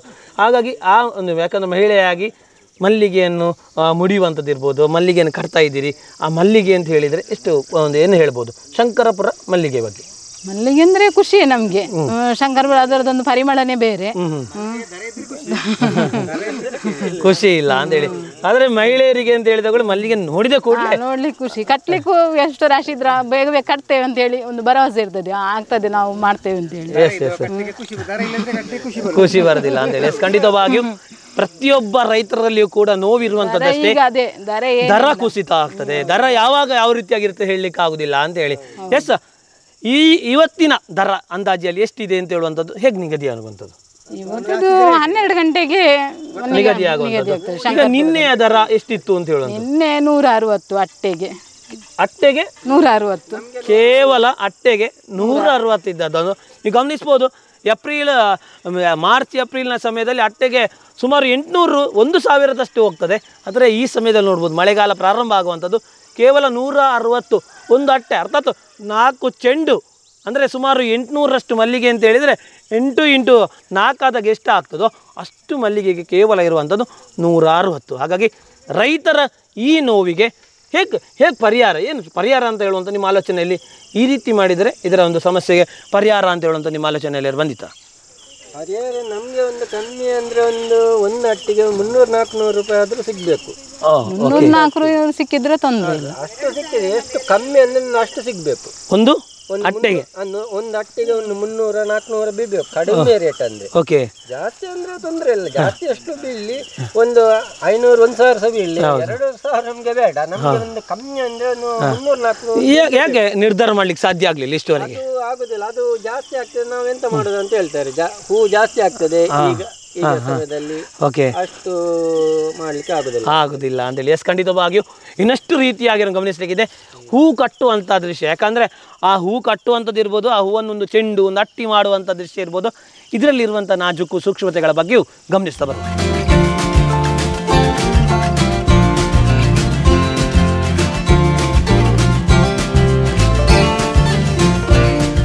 ವೀಕ್ಷಕರೇ, ಮಲ್ಲಿಗೆ ನಡುವಂಥದ್ದು ಹೇಗೆ, ಅದೇ ರೀತಿಯಾಗಿ ಆ ಮಲ್ಲಿಗೆಯನ್ನು ಬೆಳೆಸುವಂಥದ್ದು ಹೇಗೆ, ಮಲ್ಲಿಗೆಯನ್ನು ಕೊಯ್ಲು ಮಾಡುವಂಥದ್ದು ಹೇಗೆ ಅಂತ ಹೇಳುವಂಥದ್ದು ಗಮನಿಸ್ತಾ ಬಂದ್ರಿ. ಭಾಳ ವಿಶೇಷವಾಗುವಂಥದ್ದು ಯಾವುದು ಅಂತ ಹೇಳಿದರೆ, ಆ ಮಲ್ಲಿಗೆಯನ್ನು ಚಂದ ಮಾಡಿಕೊಂಡು ಆ ಕಟ್ಟುವಂಥದ್ದು, ಆ ಕಟ್ಟಿದ ನಂತರವಾಗಿ ಅದನ್ನು ರೌಂಡಾಗಿ ಭಾಳ ಚಂದವಾಗಿ ಒಂದು ಚೆಂಡು ಒಂದು ಅಟ್ಟಿ ಅಂತ ಹೇಳುವಂಥದ್ದು ಮಾಡುವಂಥದ್ದು. ಅದನ್ನು ನೋಡಲಿಕ್ಕೆ ಭಾಳ ಚೆಂದಾಗಿರುತ್ತೆ. ಯಾಕಂದರೆ ಪ್ರತಿಯೊಂದು ಮಲ್ಲಿಗೆಯನ್ನು ನೋಡಿದಾಗ ನಮಗೆ ಆ ಒಂದು ಭಾಳ ಚೆನ್ನಾಗಿ 4 ಚೆಂಡುಗಳಿದ್ದಾಗ ಒಂದು ಅಟ್ಟಿಯಾಗಿ ಕಾಣುವಂಥ ಒಂದು ಅದ್ಭುತವಾಗಿರುವಂತಹ ಮಂಗಳೂರು ಅಥವಾ ಈ ಒಂದು ವಿಶೇಷವಾಗಿರುವಂತಹ ಉಡುಪಿಯ ಪ್ರದೇಶದಲ್ಲಿ ಕಾಣಲಿಕ್ಕೆ ಸಿಗ್ತಾ ಹೋಗ್ತದೆ. ಅವೆಲ್ಲವನ್ನು ಶಂಕರಪುರ ಮಲ್ಲಿಗೆ ಅಂತ ಹೇಳುವಂತಹ ಹೆಸರುವಾಸಿಯಾಗಿರುವಂತಹ ಮಲ್ಲಿಗೆಯಲ್ಲಿ ಗಮನಿಸಲಿಕ್ಕೆ ಸಿದ್ದೇವೆ. ಈಗ ಆ ಕಟ್ಟುವಂಥ ದೃಶ್ಯವನ್ನು ನಾವು ನೋಡಲಿಕ್ಕಿದ್ದೇವೆ. ರಮಾನಂದ ಶೆಟ್ಟಿಯವರು ನಮ್ಮೊಂದಿಗಿದ್ದಾರೆ. ನಮಸ್ಕಾರ. ನಮಸ್ಕಾರ. ಭಾಳ ಒಂದು ನಾಜೂಕು ಅಂತ ಹೇಳುವಂಥದ್ದು ಇದರಲ್ಲಿ. ಯಾಕಂದರೆ ಪ್ರತಿಯೊಂದು ಕಟ್ಟಬೇಕು ಅಂತೇಳಿ ಆದರೆ ಒಂದು ಆಚೆ ಒಂದು ಈಚೆ ಇರಬೇಕಾಗ್ತದೆ. ಆ ಕಟ್ಟುವಂಥದ್ದನ್ನು ಎಷ್ಟು ಹೊತ್ತಿಗೆ ಪ್ರಾರಂಭ ಮಾಡ್ತೀರಿ, ಎಷ್ಟು ಹೊತ್ತಿಗೆ ಮುಗೀತದೆ? ನಾವೊಂದು 9 ಗಂಟೆಗೆ ಶುರು ಮಾಡ್ತೇವೆ ಕಟ್ಟಲಿಕ್ಕೆ. 9 ಗಂಟೆಗೆ. ಪೂ ಜಾಸ್ತಿ ಇದ್ದರೆ ಬೇಗ, ಪೂ ಕಮ್ಮಿ ಆದರೆ ಸ್ವಲ್ಪ ಬೇಗ ಆಗ್ತದೆ. ಓಕೆ. ಇದು ಕಟ್ಟುವಂತಹ ಸಮಯದಲ್ಲಿರುವಂಥದ್ದು ಪ್ರತಿಯೊಂದನ್ನು ಕೂಡ ಭಾಳ ನಾಜೂಕಲ್ಲಿ ಆಚೆ ಈಚೆಯನ್ನು ಕಟ್ಟಬೇಕಾಗ್ತಾ ಹೋಗ್ತದೆ. ಆ ಒಂದು ಕಲೆಯನ್ನು, ಅಂದರೆ ಈಗ ಮಕ್ಕಳು ಕಟ್ತಾ ಇದ್ದಾರೆ, ಇಲ್ಲಿ ನಿಮ್ಮವರು ಕಟ್ತಾ ಇದ್ದಾರೆ, ಇದನ್ನು ಹೇಗೆ ಅವರಿಗೆಲ್ಲ ಕಲಿಸಿದ್ರಿ? ಅದು ಒಬ್ಬರು ನೋಡಿದ್ರೆ ಮತ್ತೊಬ್ಬರು ಕಲಿಯೋದು ತುಂಬ ಈಸಿ ಇದೆ. ಹೌದು. ಓಕೆ. ಈಗ ನೀವು ಕಟ್ತಾ ಇರುವಂಥ ಮಲ್ಲಿಗೆ ಎಲ್ಲ ನಿಮ್ಮದೇ ಅಥವಾ ಬೇರೆಯವ್ರದ್ದು ಬರ್ತದೆ ನಿಮಗೆ? ನಮ್ಮದು ಕೂಡ ಇರ್ತದೆ, ಬೇರೆಯವ್ರದ್ದು ಕೂಡ ಇರ್ತದೆ. ಬೇರೆಯವ್ರದ್ದು ಕೂಡ ಇರ್ತದೆ. ಈಗ ಬೇರೆಯವ್ರದ್ದು ಬರುವಾಗ ನೀವು ಕಟ್ಟಬೇಕಾಗ್ತದೆ. ಅದಕ್ಕೆ ಏನು ಚಾರ್ಜ್ ತಗೊಳ್ತೀರಾ ಅಥವಾ ಹೀಗೆ ಫ್ರೀಯಾಗಿ ಮಾಡುವಂಥದ್ದು? ಚಾರ್ಜ್ ತಗೊಳ್ತೀರಿ? ಹೌದು. Yes sir. ಅದು ನೋಡ್ತಾ ಹೋಗ್ಬೋದು, ಭಾಳ ಚೆನ್ನಾಗಿ ಕಟ್ಟುವಂಥದ್ದು. ಮಲ್ಲಿಗೆಯನ್ನು ನೋಡ್ತಾ ಇದ್ದಾಗೆ ಗಮನಿಸ್ತಿರ್ಬೋದು, ನೀಟಾಗಿ ಒಂದಕ್ಕೊಂದು ಎಷ್ಟು ಗ್ಯಾಪ್ ಬೇಕೋ ಅಷ್ಟೇ ಗ್ಯಾಪ್ ಇಟ್ಟುಕೊಂಡು ಆ ಸಂಪೂರ್ಣವಾಗಿ ಮಲ್ಲಿಗೆಯನ್ನು ಆ ಕಟ್ಟುವಂಥ ದೃಶ್ಯವನ್ನು ನೋಡ್ಬೋದು. ಆ ಎಲ್ಲವನ್ನು ಕಟ್ಟಿದ ಕೂಡಲೇ ಆ ಗಮನಿಸುವಂಥದ್ದು ನೋಡ್ಬೋದು. ಒಂದು ಅಂದಾಜಿನಷ್ಟು ಮಾಲೆ ಮಾಡ್ತಾ ಹೋಗ್ತಾರೆ. ಮಾಲೆ ಮಾಡಬೇಕು ಅಂತೇಳಿ ಆದರೆ ಭಾಳ ಚೆನ್ನಾಗಿರುವಂತಹ ನೂಲು ಬೇಕಾಗ್ತಾ ಹೋಗ್ತದೆ. ಈ ನೂಲನ್ನು ತಯಾರಿ ಮಾಡುವಂಥದ್ದು ಹೇಗೆ? ಬಾಳೆ ಎಲೆಯಿಂದ, ಬಾಳೆ ಗಿಡದಿಂದ. ಸರಿ. ಹೌದು. ಹೇಗೆ ತಯಾರಿ ಮಾಡ್ತೀರಾ? ಅಂದರೆ ಈಗ ಬಾಳೆ ಎಲೆ ಅದರಲ್ಲಿ ಇರ್ತಾ ಹೋಗ್ತದೆ, ಅದನ್ನು ಒಣಗಿಸಬೇಕಾಗ್ತದೆ. ಹೇಗೆ, ಯಾವ ರೀತಿಯಾಗಿ ವ್ಯವಸ್ಥೆ ಮಾಡ್ತೀರಿ? ಅದನ್ನು ಒಣಗಲಿಕ್ಕೆ ಹಾಕಬೇಕು. ಒಣಗಿದ ಮೇಲೆ ಮತ್ತೆ ಒಣಗಿಸಿ ಇಡಬೇಕು, ಮತ್ತೆ ಹಗ್ಗ ಮಾಡುವುದು. ಎಷ್ಟು ಬಿಸಿಲು ಒಣಗಿಸಬೇಕಾಗ್ತದೆ? ಒಂದು 3 ಬಿಸಿಲು. 3 ಬಿಸಿಲು ಒಣಗಿಸಿ, 3-4 ಬಿಸಿಲು ಬೇಕಾಗ್ತದೆ. ಓಕೆ. ಅದನ್ನು ನಾಜೂಕಿನಲ್ಲಿ ಭಾಳ ನೋಡ್ತಾ ಹೋಗ್ಬೋದು. ಸಣ್ಣ ದಾರದ ರೀತಿಯಲ್ಲಿ ಇರಬೇಕಾಗ್ತದೆ. ಇಷ್ಟೇ ದಾರ ಇರಬೇಕು. ದಪ್ಪ ಆದರೆ ಸಮಸ್ಯೆ ಆಗ್ತದೆ, ನರಿದೆಯಾ? ಹೌದೌದು. ಓಕೆ. ಏನು ಸಮಸ್ಯೆ ಆಗ್ತದೆ ದಪ್ಪ ಆದರೆ? ದಪ್ಪ ಆದರೆ ತಗೊಳ್ಳೋದಿಲ್ಲ, ಕಟ್ಟಲಿಕ್ಕೆ ಆಗುದಿಲ್ಲ ಅಂತೇಳಿ. ಎಸ್, ಖಂಡಿತವಾಗಿಯೂ ಪ್ರಮೋದ ಶೆಟ್ಟಿಯವರು ಇನ್ನಷ್ಟು ರೀತಿಯಾಗಿರುವಂತಹ ಮಾಹಿತಿಯನ್ನು ಕೊಡಲಿಕ್ಕಿದ್ದಾರೆ. ಭಾಳ ಚೆನ್ನಾಗಿರುವಂತಹ ಆ ಒಂದು ಏನು ಸಂಪೂರ್ಣವಾಗಿ ಕಟ್ಟಿರ್ತಾ ಹೋಗ್ತಾರೋ ಆ ಕಟ್ಟಿದ್ದನ್ನು ಭಾಳ ಚಂದವಾದ ರೀತಿಯಲ್ಲಿ ಅದನ್ನು ಫೋಲ್ಡ್ ಮಾಡಬೇಕು. ಅದನ್ನು ರೌಂಡ್ ಮಾಡಿದ ನಂತರವಾಗಿ ಒಂದು ಅಟ್ಟಿ, ಒಂದು ಚೆಂಡು, ಒಂದು ಅಟ್ಟಿ ಅಂತ ಹೇಳೋವನ್ನು ಮಾಡಬೇಕಾಗ್ತದೆ. ಪ್ರಮೋದ ಮೇಡಮ್ ಅವ್ರ ಮಾತಾಡ್ತಗೋ. ಮೇಡಮ್ ನಮಸ್ತೆ. ಮೇಡಮ್, ಇಲ್ಲಿ ಗಮನಿಸ್ತಾ ಇದ್ದೀವಿ, ಭಾಳ ಚಂದವಾಗಿರುವಂಥ, ಭಾಳ ಅದ್ಭುತವಾಗಿ ಆ ಒಂದು ಕಟ್ಟಿರುವಂಥದ್ದು. ಆ ಕಟ್ಟಿದ ನಂತರವಾಗಿ ಭಾಳ ಸುಂದರವಾಗಿರೋ ರೀತಿಯಲ್ಲಿ ಈ ಒಂದೊಂದು ಪ್ರತಿಯೊಂದು ಚೆಂಡನ್ನು ಮಾಡ್ತಾ ಹೋಗ್ತಾರೆ. ಅದನ್ನು ಕೂಡ ಗಮನಿಸ್ಬೋದು. ಎಸ್, ನೋಡ್ತಾ ಹೋಗ್ಬೋದು. ಒಂದಕ್ಕೊಂದು ಎಷ್ಟು ಬೇಕು ಅಷ್ಟೇ ಡಿಸ್ಟೆನ್ಸ್ಗಳನ್ನ ಇಟ್ಕೊಂಡು ಭಾಳ ಒಂದು ಕಣ್ಣಿಗೆ ಮನೋರಂಜನೆ, ಕಣ್ಣಿಗೆ ಒಂದು ಮುದ ನೀಡುವಂಥ ರೀತಿಯಲ್ಲಿ ಕಟ್ತಾ ಹೋಗ್ತಾರೆ. ಎಸ್, ಈ ಒಂದು ಕಟ್ಟುವಂತಹ ಕಲೆಯನ್ನು ಹೇಗೆ ಕಲ್ತ್ರಿ ನೀವು? ನಾನು ಚಿಕ್ಕಂದಿನಿಂದ ನನಗೆ ಅದೇ ಇತ್ತು. ನೀವು ಅಂದರೆ ಈ ಮೂಲತಃ ಇದೇ ಊರಿನವರ?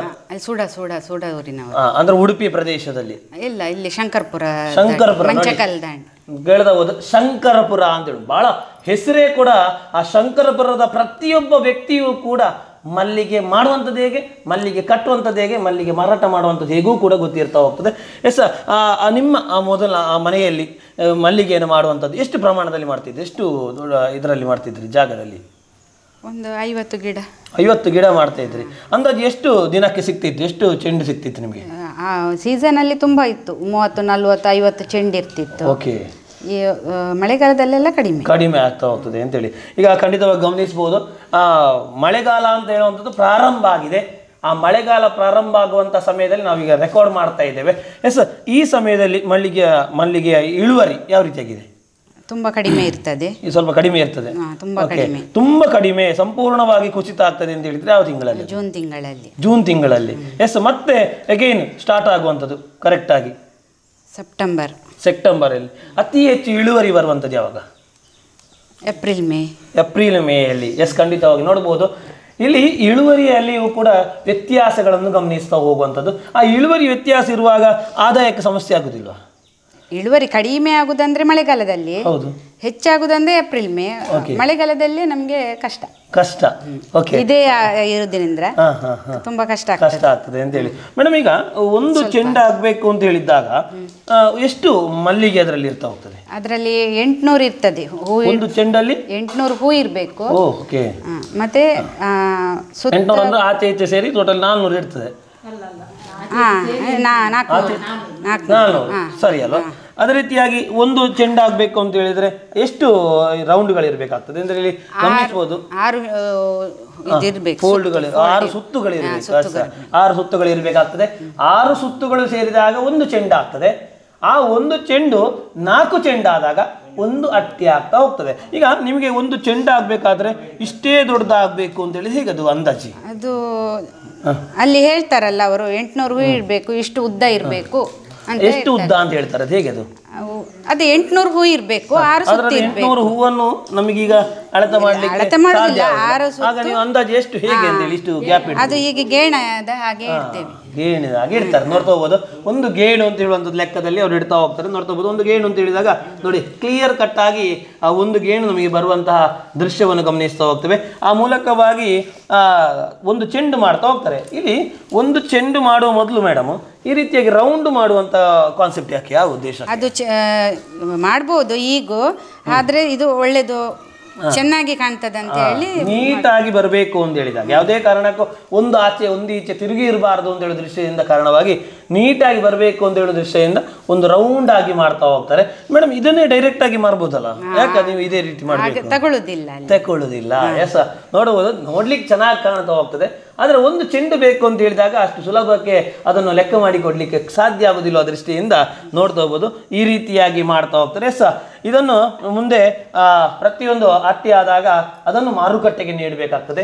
ಆ ಮಾರುಕಟ್ಟೆಗೆ ನೀಡುವಂತಹ ದೃಶ್ಯ, ಆ ಮಾರುಕಟ್ಟೆಯಲ್ಲಿ ದರ ಯಾವ ರೀತಿಯಾಗಿ ನಿಗದಿ ಆಗ್ತದೆ ಅಂತ ಹೇಳುವಂಥ ದೃಶ್ಯವನ್ನು ಗಮನಿಸುವಾಗ ಅದರೊಟ್ಟಿಗೆ ಕೇಳಲೇಬೇಕು. ಯಾಕಂದರೆ ರೈತರು ಮಲ್ಲಿಗೆಯನ್ನು ಮಾಡ್ತಾ ಇದ್ದಾರೆ. ಶಂಕರಪುರ ಮಲ್ಲಿಗೆ ಅಥವಾ ಮಂಗಳೂರು ಮಲ್ಲಿಗೆ ಅಂತ ಯಾವುದೇ ಮಲ್ಲಿಗೆ ಇರಲಿ, ದರ ಅಂತ ಹೇಳುವಂಥದ್ದು ಯಾವಾಗಲೂ ಒಂದೇ ರೀತಿ ಇರುವುದಿಲ್ಲ ಅಂತ ಹೇಳುವಂಥ ಇರ್ತಾ ಹೋಗ್ತದೆ. ಇದು ಯಾವ ರೀತಿಯಾಗಿ ಸಮಸ್ಯೆ ಆಗ್ತದೆ ಅಥವಾ ತೊಂದರೆ ಇಲ್ವಾ? ತುಂಬಾ ತೊಂದರೆ ಉಂಟು. ಯಾಕೆಂದ್ರೆ ನಾವು ಇಳುವರಿ ಜಾಸ್ತಿ ಆಗುವಾಗ್ಲೂ ಇಷ್ಟೇ ಮದ್ದು ಹಾಕ್ಬೇಕು, ಅದಕ್ಕೆ ಇಳುವರಿ ಕಡಿಮೆ ಆಗುವಾಗ್ಲೂ ಅಷ್ಟೇ ಮದ್ದು ಹಾಕ್ಬೇಕು. ಅದ್ರಲ್ಲಿ ನಮ್ಗೆ ಏನು ಉಳಿತದೆ, ಏನು ಉಳಿದಿಲ್ಲ. ಹಲವಾರು ರೀತಿಯಾಗಿರುವಂತ ವ್ಯಕ್ತಿಗಳೇ ಹೇಳೋದು ಹೋಗುವಂಥದ್ದು, ತುಂಬ ಮದುವೆ ಇದ್ದಾಗ, ತುಂಬ ಫಂಕ್ಷನ್ ಇದ್ದಾಗ ನಿಮಗೆ ಬರೋಬ್ಬರಿಯಾಗಿ ಆದಾಯ ಬರ್ತದಲ್ಲ, ಹಾಗೆ ಸರಿಯಾಗುದಿಲ್ವಾ? ಆಗ ಸರಿಯಾಗುದಿಲ್ಲ. ಯಾಕೆಂದ್ರೆ ಇವತ್ತು ಹೂ ಒಂದು ಚೆಂಡು ಇರುವಾಗ ಅಲ್ಲಿ 1,000 ಕೂಡ ಹಾಕ್ತಾರೆ. ಅದೇ ನಾಳೆ 2 ಚೆಂಡು ಇರುವಾಗ ಅಲ್ಲಿ 100 ರೂಪಾಯಿ ಕೂಡ ಬರ್ಬೋದು. ಆವಾಗ ತುಂಬಾ ಕಷ್ಟ ಆಗ್ತದೆ ಅಂತ ಹೇಳಿ. ಎಸ್, ಕೆಲವು ಮಲ್ಲಿಗೆಯಲ್ಲಿ ಗಮನಿಸಬಹುದು, ಒಂದು ಚೆಂಡು ಹೊರಗಿಂದ ನೋಡುವಾಗ ಬಹಳ ನೀಟಾಗಿ ಕಾಣ್ತಾ ಹೋಗ್ತದೆ. ಅದರ ಒಳಗಿಂದ ನಾಳೆ ಅಥವಾ ನಾಳಿದ್ದು ಅರಳುವಂತಹ ಮಲ್ಲಿಗೆ ಕೂಡ ಇರ್ತದೆ ಅಂತ ಹೇಳುವಂಥದ್ದು ವೀಕ್ಷಕರು ಅಥವಾ ತಗೊಳ್ಳುವಂಥ ವ್ಯಕ್ತಿಗಳು, ಗ್ರಾಹಕರು, ಇದು ಏನು ಕನ್ಸ್ಯೂಮರ್ ಹೇಳ್ತಾ ಹೋಗುವಂಥದ್ದು ಅನುಭವಿಗಳು. ಸೊ ಇದು ಯಾಕೆ, ಯಾವ ರೀತಿಯಾಗಿ ಯಾರು ಹಾಗೆ ಮಾಡುವಂಥದ್ದು? ಥರ ಏನಿಲ್ಲ, ಇದು ಉಳಿಯುವುದಿಲ್ಲ ಅಲ್ಲ ಹೆಚ್ಚಿಗೆ. ಇವತ್ತು ಸಂಜೆ ಅರಳ್ತದೆ, ಫ್ರಿಜ್ಜಲ್ಲಿ ಇಟ್ಟರೆ ಕಪ್ಪಾಗ್ತದೆ, ಹಾಗೆ ಎಲ್ಲ ಆಗ್ತದಲ್ಲ. ಎಸ್, ಆದ್ರೆ ಇದು ರೈತರಿಂದ ಆಗುವ ಸಮಸ್ಯೆಗಳಲ್ಲ ಅಂತ. ಹಾ, ರೈತರಿಂದ ಆಗುದಲ್ಲ, ಇದ್ರದ್ದೇ ಇದಲ್ಲ ಅದು. ಎಸ್ ಖಂಡಿತವಾಗಿ ನೋಡ್ತಾ ಹೋಗ್ಬೋದು. ಬಹಳ ನೀಟಾಗಿ ಕಟ್ಟುವಂತಹ ಆ ದೃಶ್ಯವನ್ನು ಗಮನಿಸ್ತಾ ಇದ್ದೀರಿ. ಪ್ರತಿಯೊಂದು ಒಂದು ಸನ್ನಿವೇಶದಲ್ಲಿ ಕೂಡ ಅದರಲ್ಲೇ ನಿರತರಾಗಿದ್ದಾರೆ. ನಾವಿಷ್ಟು ಮಾತಾಡ್ತಾ ಇದ್ರೆ ಅವ್ರು ಯಾವುದೇ ಕಾರಣಕ್ಕೂ ಈಚೆ ಗಮನ ಸೆಳೀತಿಲ್ಲ. ಯಾಕಂದ್ರೆ ಅವರಿಗೆ 11 ಗಂಟೆಯ ಒಳಗೆ ಆ ಒಂದು ಮಾರ್ಕೆಟಿಗೆ ತಲುಪಬೇಕಂತೇಳಿ ಆದಾಗ ಅದಕ್ಕೆ ಬೇಕಾಗುವಂಥ ಶ್ರಮವನ್ನು ಅವರು ಮಾಡಲೇಬೇಕಾಗ್ಬೋದು. ಗಮನಿಸಬಹುದು, ಆ ಮಕ್ಕಳಿಂದ ಹಿಡಿದು ತಾಯಂದಿರು ಅದೇ ರೀತಿಯಾಗಿ ರೈತರು ಕೂಡ ಸಂಪೂರ್ಣವಾಗಿ ಕಟ್ಟುವುದರಲ್ಲಿ ತಲ್ಲೀನರಾಗುವ ಮೂಲಕವಾಗಿ ಎಲ್ಲ ಸಂಪೂರ್ಣವಾಗಿ ಗಮನಿಸಿ ಹೋಗ್ತಾರೆ. ಮಕ್ಕಳ ಹತ್ರ ಒಂದು ಮಾತಾಡ್ತಾ ಹೋಗುವ, ಅದರ ನಂತರವಾಗಿ ಮಾರುಕಟ್ಟೆಯ ವಿಷಯದಲ್ಲಿ, ದರಗಳ ವಿಷಯದಲ್ಲಿ ಮಾತಾಡ್ತಾ ಬರುವ.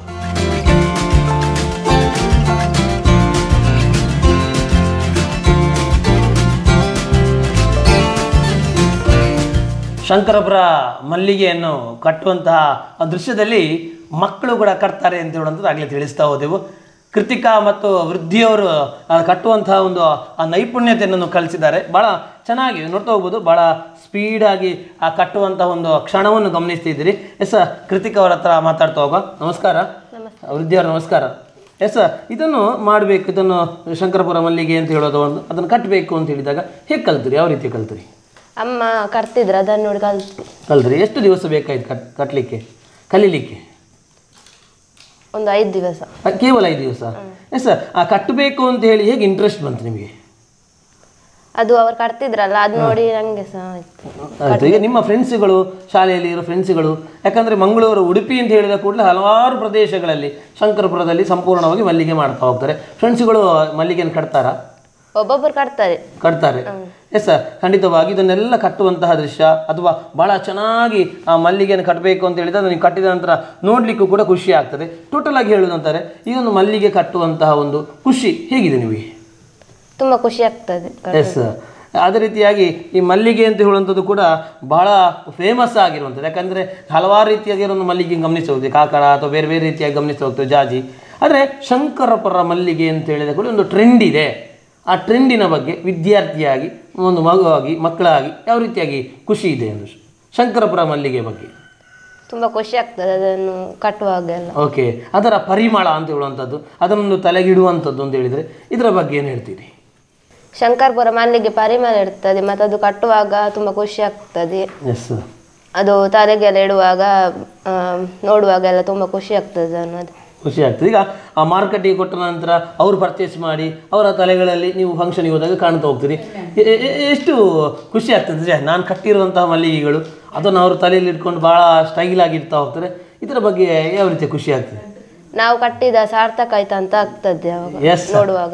ನೋಡ್ತಾ ಹೋಗ್ಬೋದು, ನಾವು ಕಟ್ಟಿದ್ದು ಸಾರ್ಥಕತೆಯ ಭಾವನೆ ಆಗ್ತದೆ. ಇದೇ ಅಲ್ಲ ಬೇಕಾಗಿರುವಂಥದ್ದು. ಪ್ರತಿಯೊಬ್ಬ ಕೃಷಿಕನಿಗೂ, ಪ್ರತಿಯೊಬ್ಬ ವ್ಯಕ್ತಿಗೂ ತಾನು ಮಾಡಿದ ಕೆಲಸದಲ್ಲಿ ಸಾರ್ಥಕತೆ ಮೆರೆದರೆ ಅದೇ ನಮಗೊಂದು ಒಳ್ಳೆ ರೀತಿಯ ಜೀವನ ಅಂತ ಹೇಳೋದು. ಹಾಗಾಗಿ ವಿದ್ಯಾರ್ಥಿಯಾಗಿ ಕಲಿಯುವುದರೊಂದಿಗೆ ತಂದೆ ತಾಯಿಗೆ ಸಹಾಯ ಮಾಡುವ ಮೂಲಕವಾಗಿ ವೃದ್ಧಿಯವರು ಇರ್ಬೋದು, ಕೃತಿಕಾ ಅವರು ಇರ್ಬೋದು, ಸಂಪೂರ್ಣವಾಗಿ ಸಹಕಾರ ಮಾಡಿದರೆ ಭಾಳ ಸಂತೋಷ ಆಯಿತು. ವಂದನೆಗಳು.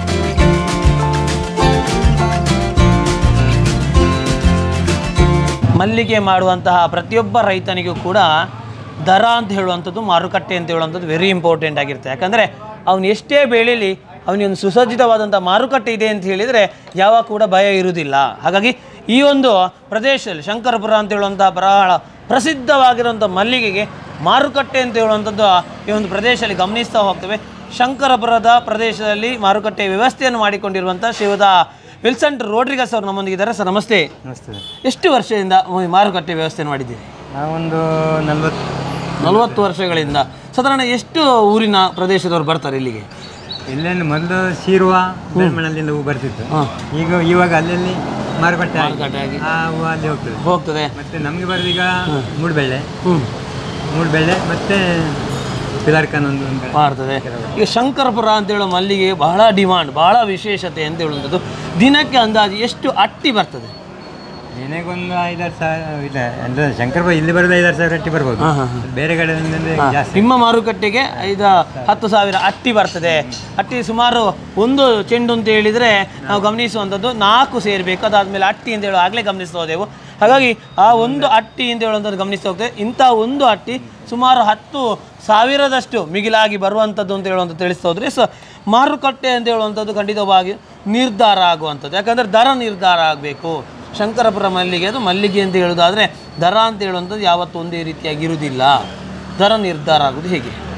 ದರ ನಿರ್ಧಾರ ಆಗೋದಂದರೆ ಇವಾಗ ಉತ್ಸವ, ಮದುವೆ ಆ ಟೈಮ್ನಲ್ಲಿ ಜನರಿಗೆ ಮಲ್ಲಿಗೆ ಬೇಡಿಕೆ ಜಾಸ್ತಿ ಇರ್ತದೆ. ಓಕೆ, ಆವಾಗ ಆ ಬೇಡಿಕೆ ಆಧಾರದ ಮೇಲೆ ದರ ಕೂಡ ಜಾಸ್ತಿ ಆಗ್ತದೆ. ಓಕೆ, ಇವಾಗ ಇತ್ತೀಚಿನ ದಿನಗಳಲ್ಲಿ ಒಂದೊಂದು ತಿಂಗಳು ಉತ್ಸವಗಳು ಕಡಿಮೆ, ಹೌದು, ಮತ್ತೆ ಹೂ ಸ್ವಲ್ಪ ಜಾಸ್ತಿ ಮಳೆಗಾಲದಲ್ಲಿ, ಅದರಿಂದ ದರ ಕೂಡ ನಿನ್ನೆ 160 ಆಗಿದೆ, ಮೊನ್ನೆ 600, ಆದಿತ್ಯ 650 ಇತ್ತು.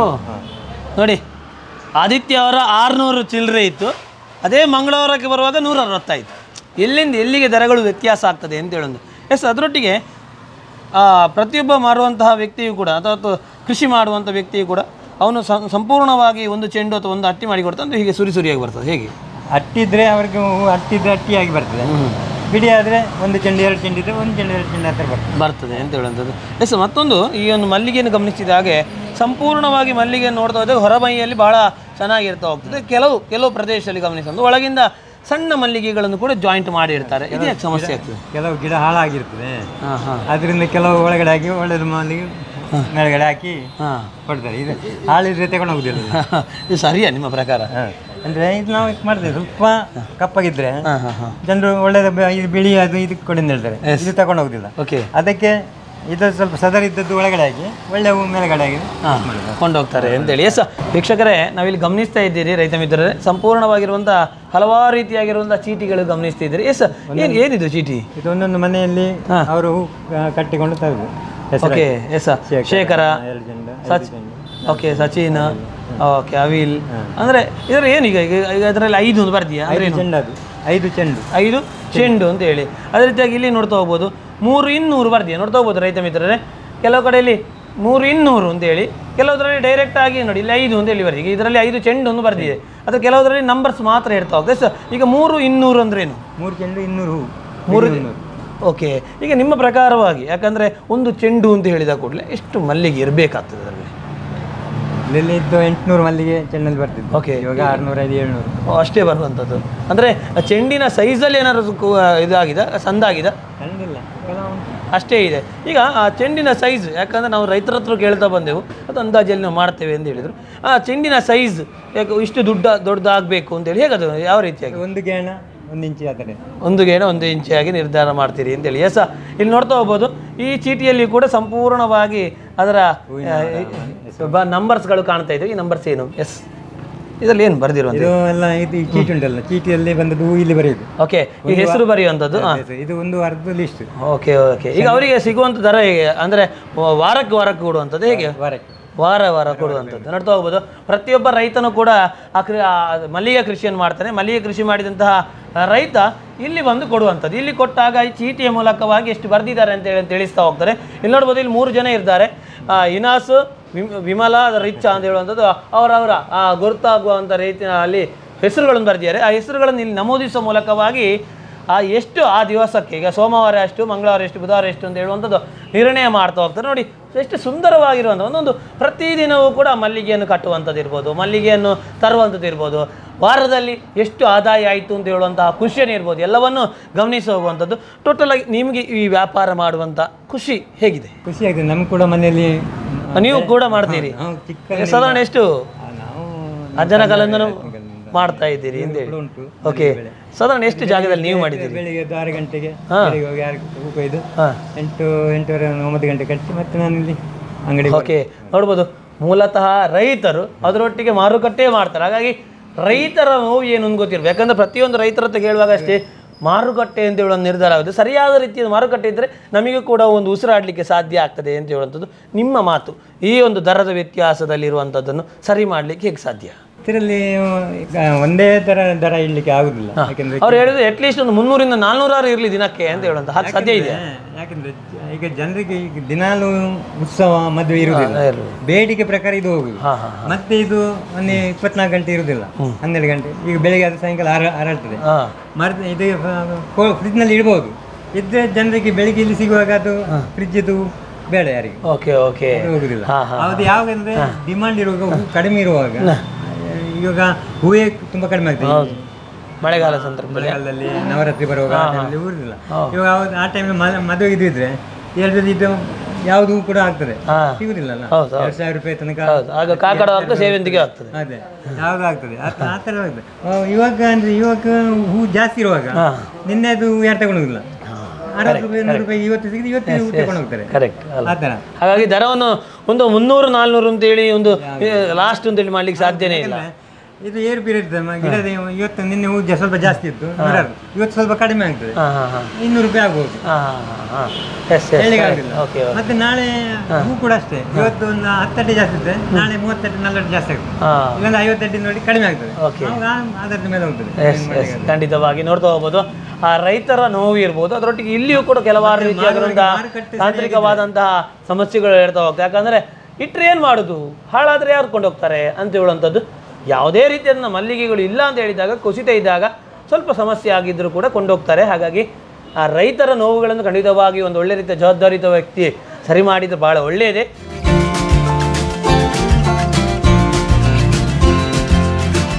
ಶಂಕರಪುರ ಮಲ್ಲಿಗೆ ನಮಗೆ ಬೇರೆ ಬೇರೆ ಕಡೆಯಿಂದ ಆರ್ಡರ್ ಬರ್ತದೆ, ಬಾಂಬೆ ಮತ್ತು ಹೊರದೇಶಗಳಿಂದ ಬರ್ತದೆ. ಅದು ನಾವು ಇಲ್ಲಿಂದ ಬಾಂಬೆಗೆ ಕಳಿಸಿ, ಬಾಂಬೆಯಿಂದ ಹೊರದೇಶಕ್ಕೆ ಅಲ್ಲಿಂದ ಸಪ್ಲೈ ಮಾಡ್ತೇವೆ. ಆ ಥರ ಮಾಡ್ತೇವೆ. ಊರಿನಲ್ಲಿ ಅಂತ ಹೇಳಿದರೆ ಯಾವೆಲ್ಲ ಜಿಲ್ಲೆಗಳಿಗೆ ಹೋಗ್ತೀವಿ? ಇಲ್ಲೇ ತೀರ್ಥಹಳ್ಳಿ, ಇವಾಗ 3 ಅಡ್ಡಿದ್ದ ತೀರ್ಥಹಳ್ಳಿ ಕಳಿಸಿ, ತೀರ್ಥಹಳ್ಳಿಗೆ, ಪುತ್ತೂರು ಅಲ್ಲೆಲ್ಲ ಆರ್ಡರ್ ಬರ್ತದೆ. ಮಂಗಳೂರು, ಬೇರೆ ಕಡೆ ಮಂಗಳೂರಲ್ಲಿ ಹೂ ಉಂಟು, ಆದರೆ ನಮ್ಮ ಕಸ್ಟಮರ್ಗೆಲ್ಲ ಅಲ್ಲಿಂದ ಫೋನ್ ಮಾಡಿ ಕಳಿಸಿ ಅಂತ ಹೇಳ್ತಾರೆ. ಆ ಥರ ಪ್ರತಿದಿನದ ಮಾರುಕಟ್ಟೆಯ ದರ ಎಷ್ಟೊತ್ತಿಗೆ ನಿರ್ಣಯ ಆಗುವಂಥದ್ದು? 12 ಗಂಟೆಗೆ ಆಗ್ತದೆ, 12-12 ಕಾಲು ಗಂಟೆ. ಹೇಗೆ, ಯಾವ ರೀತಿ ಆಗಿದೆ? ಯಾಕೆಂದರೆ ಅಲ್ಲಿ ನಾವು ನಮ್ಮ ಏಜೆಂಟ್ ಕೆಲವು ಇರ್ತಾರೆ ಹೋಲ್ಸೇಲ್, ಮಂಗಳೂರಿನಲ್ಲಿ ತಗೊಂಡು ಹೋಗೋರು. ಅವರು 11:30 ನಂತರ ಅವರಿಗೆ ಆರ್ಡರ್ ಎಲ್ಲ ಬರ್ತದೆ. ಆ ಆರ್ಡರ್ ಪ್ರಕಾರ ಅವರು ನಮಗೆ ಇಂತಿಷ್ಟು ರೇಟ್ ಆದರೆ ಇಂತಿಷ್ಟು ಹೂ ಬೇಕೆಂದು ಹೇಳ್ತಾರೆ. ಆ ಆರ್ಡರ್ ಮೇಲೆ ನಾವು ಇಲ್ಲಿ 4-5-6 ಜನ ಇದ್ದೇವೆ. 6 ಜನ ಕೂತ್ಕೊಂಡು ಅವ್ರದ್ದು ಕಸ್ಟಮರ್ ಎಲ್ಲ ಅವ್ರು ಬೇರೆ ಬೇರೆ ಜನ ಅವರೆಲ್ಲ ಒಟ್ಟುಗೂಡಿ ನಾವೊಂದು ದರ ನಿಗದಿ ಮಾಡೋದಿಲ್ಲ. ಈಗ ಶಂಕರಪುರ ಮಲ್ಲಿಗೆಗೆ ದರ ನಿರ್ಧಾರ ಆಗುವಂಥ ಇದೇ ಪ್ರದೇಶದಲ್ಲಿ, ಬೇರೆ ಎಲ್ಲಿಯೂ ಅಲ್ಲ.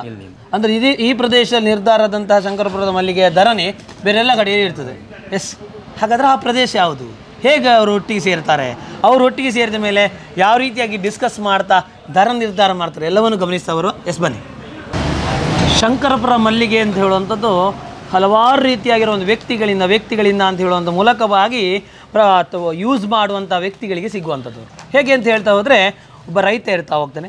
ಆ ರೈತ ತಾನು ಮಲ್ಲಿಗೆಯನ್ನು ಬೆಳೀತಾ ಹೋಗುವಂಥದ್ದು. ಆ ಮಲ್ಲಿಗೆ ಬೆಳೆದ ನಂತರ ಅವನೇ ಕಟ್ತಾನೆ ಅಥವಾ ಇನ್ನೊಬ್ಬನಿಗೆ ಕಟ್ಟಲಿಕ್ಕೆ ಕೊಡ್ತಾನೆ, ಅಲ್ಲಿ 2ನೇ ವ್ಯಕ್ತಿ ಆಯಿತು. ಅದರ ನಂತರವಾಗಿ ಮಾರುಕಟ್ಟೆಗೆ ಅಂತ ಹೇಳುವ ಮೂಲಕವಾಗಿ ಮಾರುಕಟ್ಟೆಗೆ ಕೊಡ್ತಾ ಹೋಗ್ತಾರೆ.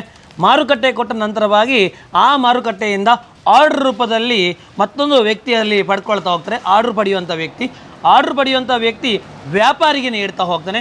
ವ್ಯಾಪಾರಿ ನಂತರವಾಗಿ ಯಾರು ಉಪಯೋಗಿಸ್ತಾರೋ ಅವರಿಗೆ ಕೊಡ್ತಾ ಹೋಗ್ತಾರೆ. ಹಾಗಾಗಿ ನಾವೀಗ ಆ ಆರ್ಡ್ರ್ ಪಡೆಯುವಂತಹ ವ್ಯಕ್ತಿಯಾಗಿರುವಂಥ ಶ್ರೀಯುತ ರಿಯಾಜ್ ಅವರು ನಮ್ಮೊಂದಿಗಿದ್ದಾರೆ. ನಮಸ್ಕಾರ.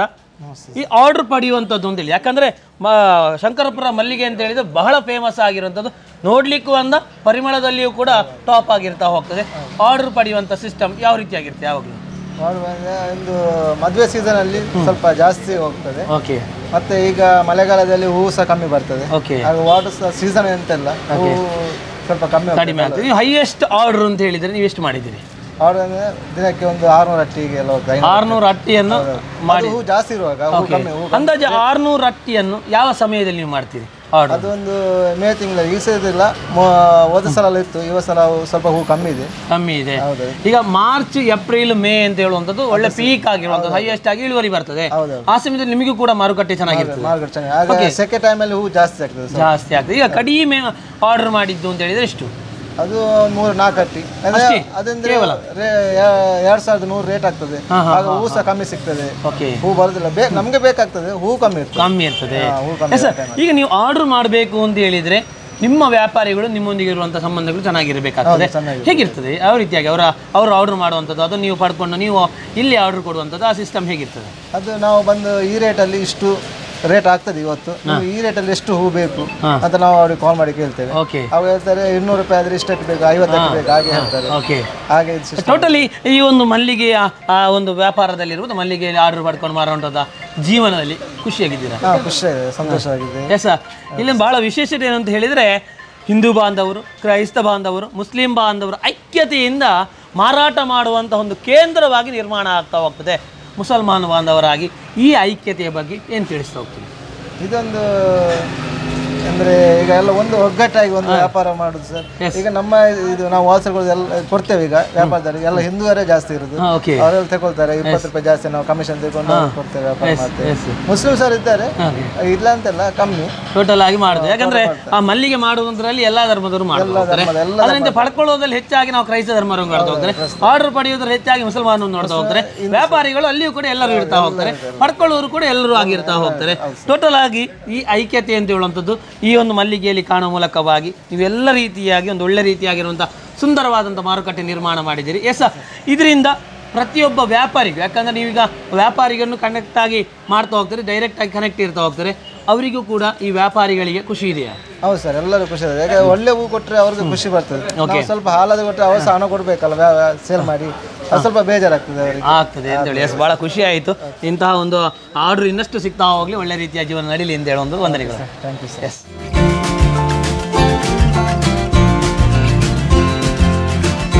ರೈತ ಮಿತ್ರರೇ, ಮಲ್ಲಿಗೆ, ಶಂಕರಪುರ ಮಲ್ಲಿಗೆಯ ದರ ನಿಗದಿ ಆಗುವಂಥ ಪ್ರದೇಶದಲ್ಲಿದ್ದೇವೆ. ಆ ಬಹಳ ವಿಶೇಷವಾಗಿ ಶಂಕರಪುರದ ಮಲ್ಲಿಗೆಯ ದರ ನಿರ್ಧಾರ ಆಗ್ತದೆ. ಯಾವ ರೀತಿಯಾಗಿ ನಿರ್ಧಾರ ಆಗ್ತದೆ, ಹೇಗೆ ಒಗ್ಗಟ್ಟು ಮಾಡಿಕೊಂಡು ಅವರು ನಿರ್ಧರಿಸ್ತಾರೆ ಎಂಬುದನ್ನು ಗಮನಿಸ್ತಾ ಬರೋ ಬನ್ನಿ. ರೈತ ಮಿತ್ರರೇ, ಗಮನಿಸ್ತಾ ಇದ್ದೀರಿ ಶಂಕರಪುರ ಮಲ್ಲಿಗೆಯ ಮಾರುಕಟ್ಟೆಯಲ್ಲಿ ದರ ನಿರ್ಧಾರ ಆಗುವಂಥದ್ದು ನಾವು ಹೇಳ್ತಾ ಹೋದಾಗೆ ಶಂಕರಪುರದಲ್ಲಿ ನೋಡ್ತಾ ಹೋಗ್ಬೋದು. ಎಲ್ಲರೂ ಒಟ್ಟಿಗೆ ಸೇರಿದ್ದಾರೆ. ಇವರೆಲ್ಲರ ಸೇರುವ ಮೂಲಕವಾಗಿ ದರ ನಿರ್ಧಾರ ಆಗ್ತದೆ. ಅವರ ಒಂದು ಮೀಟಿಂಗನ್ನು ಗಮನಿಸ್ತಾ ಬರುವ, ಅದರ ನಂತರವಾಗಿ ಯಾವ ರೀತಿಯಾಗಿ ದರ ನಿರ್ಧಾರ ಆಗ್ತದೆ ಅಂತ ಹೇಳುವಂಥ ಹಿರಿಯರ ಹತ್ರ ನಾವು ಮಾತಾಡಲಿಕ್ಕಿದ್ದೇವೆ. ಎಸ್, ಗಮನಿಸ್ತಾ ಬನ್ನಿ.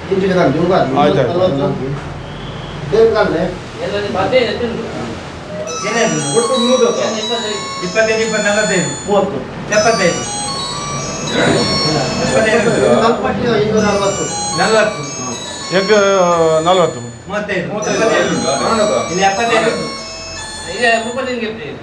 ಹಾಂ 35 ಕೊಡಲಿ.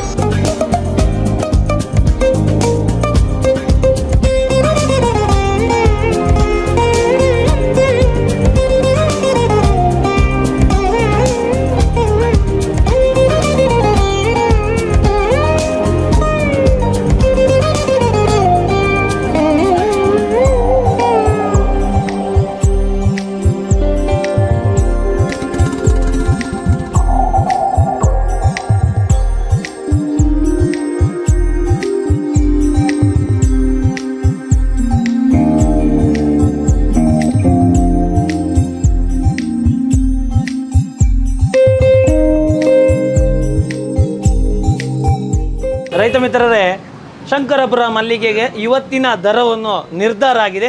ಸುಮಾರು 12 ಗಂಟೆಯ ಒಳಗೆ ನಿರ್ಧಾರ ಮಾಡ್ತಾ ಹೋಗ್ತಾರೆ. ಎಷ್ಟು ಸಮಯಕ್ಕೆ ನಿರ್ಧಾರ ಮಾಡ್ತಾ ಹೋಗ್ತಾರೆ, ಹೇಗೆ ನಿರ್ಧಾರ ಆಗ್ತದೆ ಅಂತ ಗಮನಿಸ್ತಾ ಹೋಗ. ಎಸ್, 12:15 ಗಂಟೆಗೆ ನಿರ್ಧಾರ ಆಗ್ತದೆ. 12:15 ಇವಾಗ ಮಾತ್ರ ಹೂ ಕಡಿಮೆ ಇರುವಾಗ 12 ಗಂಟೆ ಒಳಗೆ ಆಗ್ತದೆ.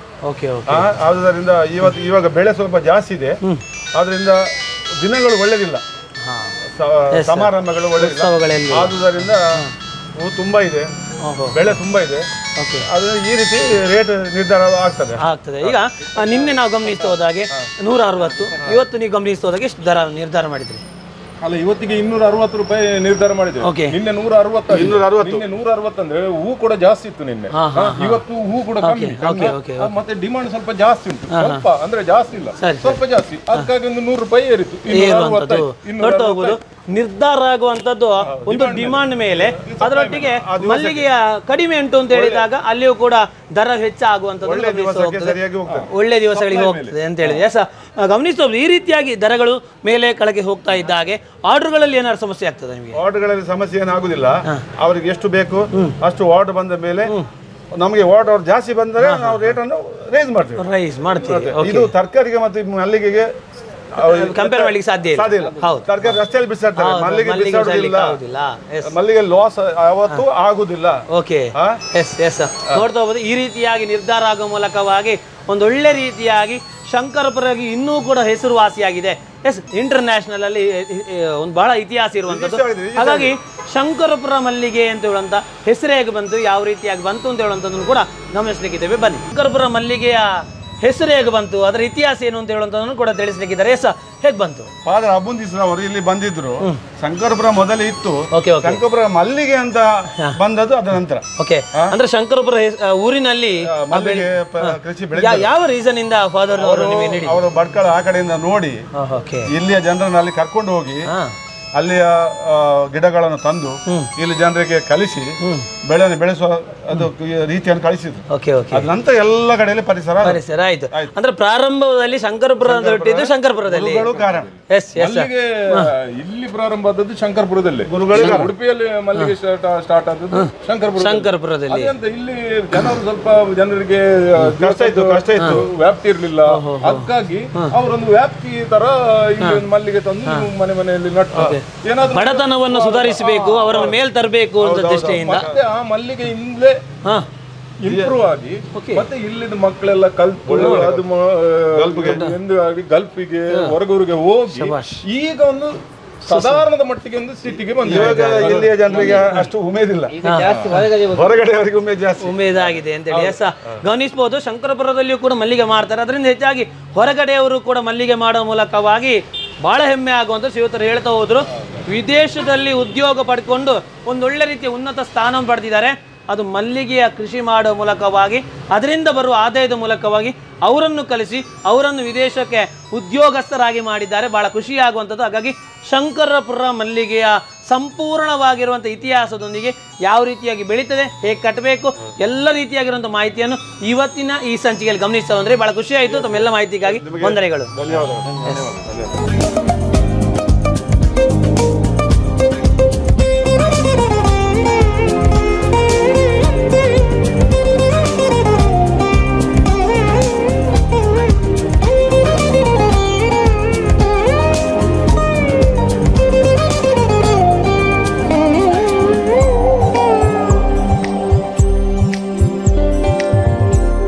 ಮುಂದಿನ ವಾರ ಇವರದೇ ಆಗಿರುವಂಥ ನೇರ ಪ್ರಸಾರ ಕಾರ್ಯಕ್ರಮದಲ್ಲಿ ತಾವು ಕೂಡ ಮಾತಾಡ್ಬೋದು, ತಾವು ಕೂಡ ಬೇಕಾಗಿರುವಂತಹ ವಿಷಯಗಳನ್ನು, ನಿಮ್ಮೊಳಗಿರುವ ವಿಷಯಗಳನ್ನು ತಾವು ತಿಳಿಸ್ಬೋದು ಅಂತ ಹೇಳ್ತಾ ಇವತ್ತಿನ ಈ ಕಾರ್ಯಕ್ರಮವನ್ನು ಮುಗಿಸ್ತಾ ಇದ್ದೇವೆ. ನಿರಂತರ ಸುದ್ದಿ ಹಾಗೂ ಮನರಂಜನೆಗಾಗಿ ವೀಕ್ಷಿಸಿ ನಮ್ಮ ಕುಡ್ಲ 24x7. ಇದು ವಿಶ್ವಾಸದ ಪ್ರತಿಬಿಂಬ.